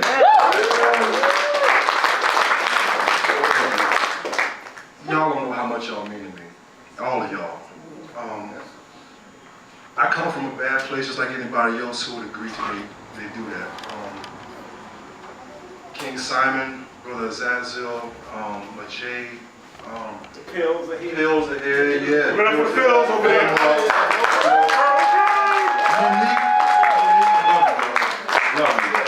You know, I'm in the new family. You know, I just started going to the Moorish meetings probably about a month or two ago. And Sister Roz and your son, I don't know where he is, and Miko, what's up, Taj, you know. And like meeting y'all, it's like I'm coming to be a real man, like somebody who's gonna protect my wife and you know the family that I want to create, getting stuff that bothered me out of my life. I felt the same thing. I felt some glow in the back of my head, and I wanted to make sure that that balloon got as far away from me as possibly could, because you know, from wherever my point of origin is, I have to make a claim right there. I have to say that this is where I am, this is where I stand, and then move around and you know throughout my travels. I've had some injuries that have gotten me to the point where I didn't know if I wanted to keep creating.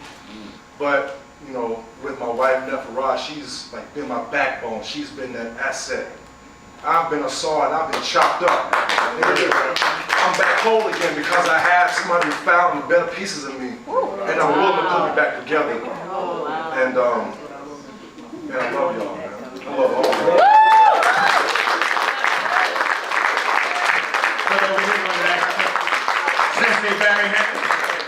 I wanted to ask you, after I let the balloon go, after I couldn't see it, go that far, after I couldn't see it, then there was more like little bursts of bubbles or stuff. Wow. And that's what I wanted to ask you about that. Yes, what do you think about that?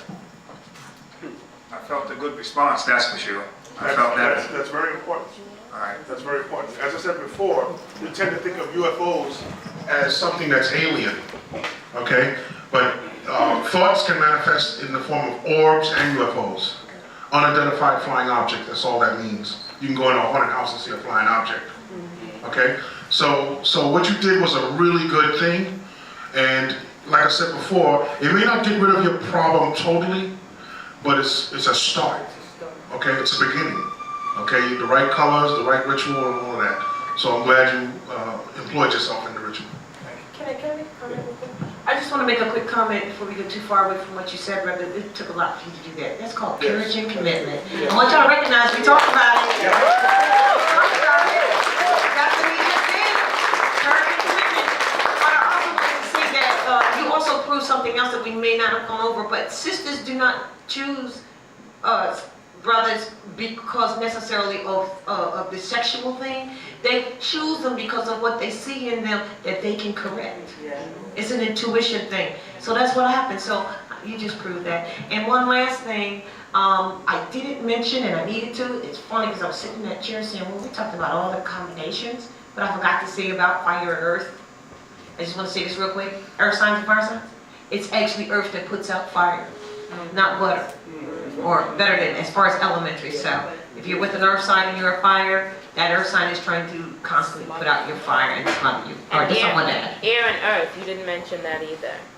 Oh, well, air and earth is just air gives life to whatever vegetation is on the earth. However, the problem is it's just like if you would imagine a room, all right? And in that room, there's air until you start putting stuff in that room. And when you start putting stuff in that room, which is physical, it starts to suffocate also. Okay. Right. Okay, we're getting ready to close it up and to add on to what Roz had said, but fire also needs earth to burn. That's true. No, fire needs air to burn. Air to burn. Air to burn. Air to burn. But then Right. that's let me tell you what that lesson is real quick. That's a lesson, if you may, perfect in moderation. Because in order for fire to burn, it needs a certain amount of air. At the same time, too much air, it's burning out of control. So this is the lessons in moderation. All right. And then next time we come, we'll get more into what she's talking about, because fire has earth elements, like such as lava. Yes, it does. Yes. And water has air elements, such as rain. That's correct. Okay, so they all kind of mix up in a way, but that's a whole nother science going into Taoist principles. But she's dealing with astrology principles. He's just inspiring something. You're absolutely correct, because we go through this all the time. I mean, not we, but other people. It's like Earth is, if you will, 100% Earth, to a degree, and fire is 100% fire, those two right there. But air and water are not, because a certain amount of air to create water, and a certain amount of water that creates air. So they're interchangeable. Right. And to add on to that, isn't hydrogen in fire, in the air, and in the water? Is it hydrogen in all of it? You know? So yeah, it's in your body, you need the fire in you and all of that. So any other? That give them a round of applause. As they say that numbers are running through my head all the time. I can see everything in numbers. Like he said, he's born October 1st, he's born June 30th. I already know the numbers and see why the fire numbers work with the other fire number. So that's a fire number, that's a fire. 1 is a fire number, 3 is a fire number. Yeah, I've been around for 15 years. I know you're 22nd. You're born the same day as Shaggy. I already know that. That's what I'm saying, right? I know you. 22nd is the master number. It's always been the master number. That's why you master what you do. That's why some people, if they convert it back to the 4, that's the communication number also. Yeah, it comes back every now and then. My pen extends a sense of quench deep within. Attached at work for years hence. Now I smell the leak and feel it creep in the present tense. The mental lens, fall from those that's diligent, keep it lost in ignorance. Forcing plus signs just to make sense. Denial citizens like immigrants. So who's my friend? Where's my end? Last time I checked, you were heaven sent. And more for evidence of the difference. Find the most connected to the most relevant. The most high. The source of energy, causing life and death. Approaches my distorted mind. Time no longer applied hereafter. I stand there with that invisible factor. Back and forth. Back and forth. But I want to thank all of you. Give them a round of applause for this.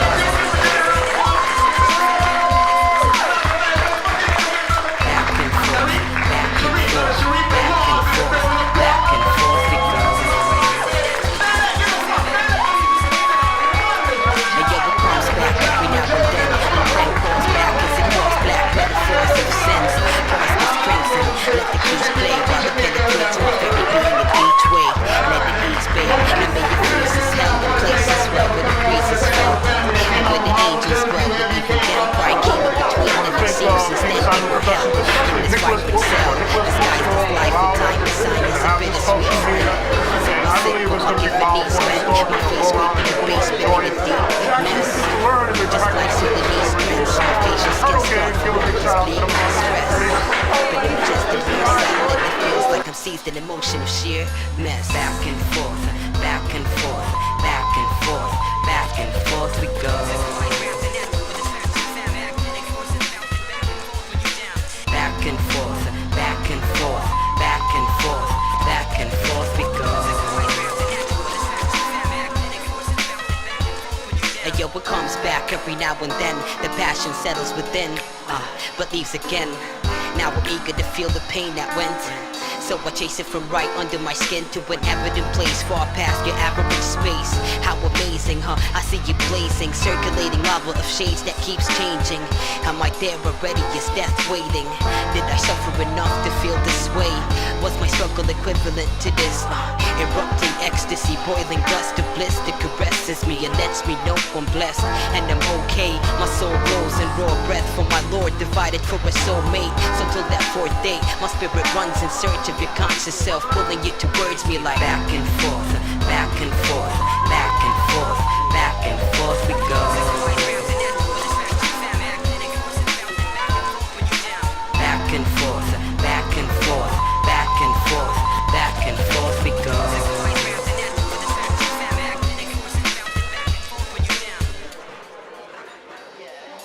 Back and back and back and back and forth we go. It's like this. DJ Solo, Firas Ibrahim. Back and forth energy.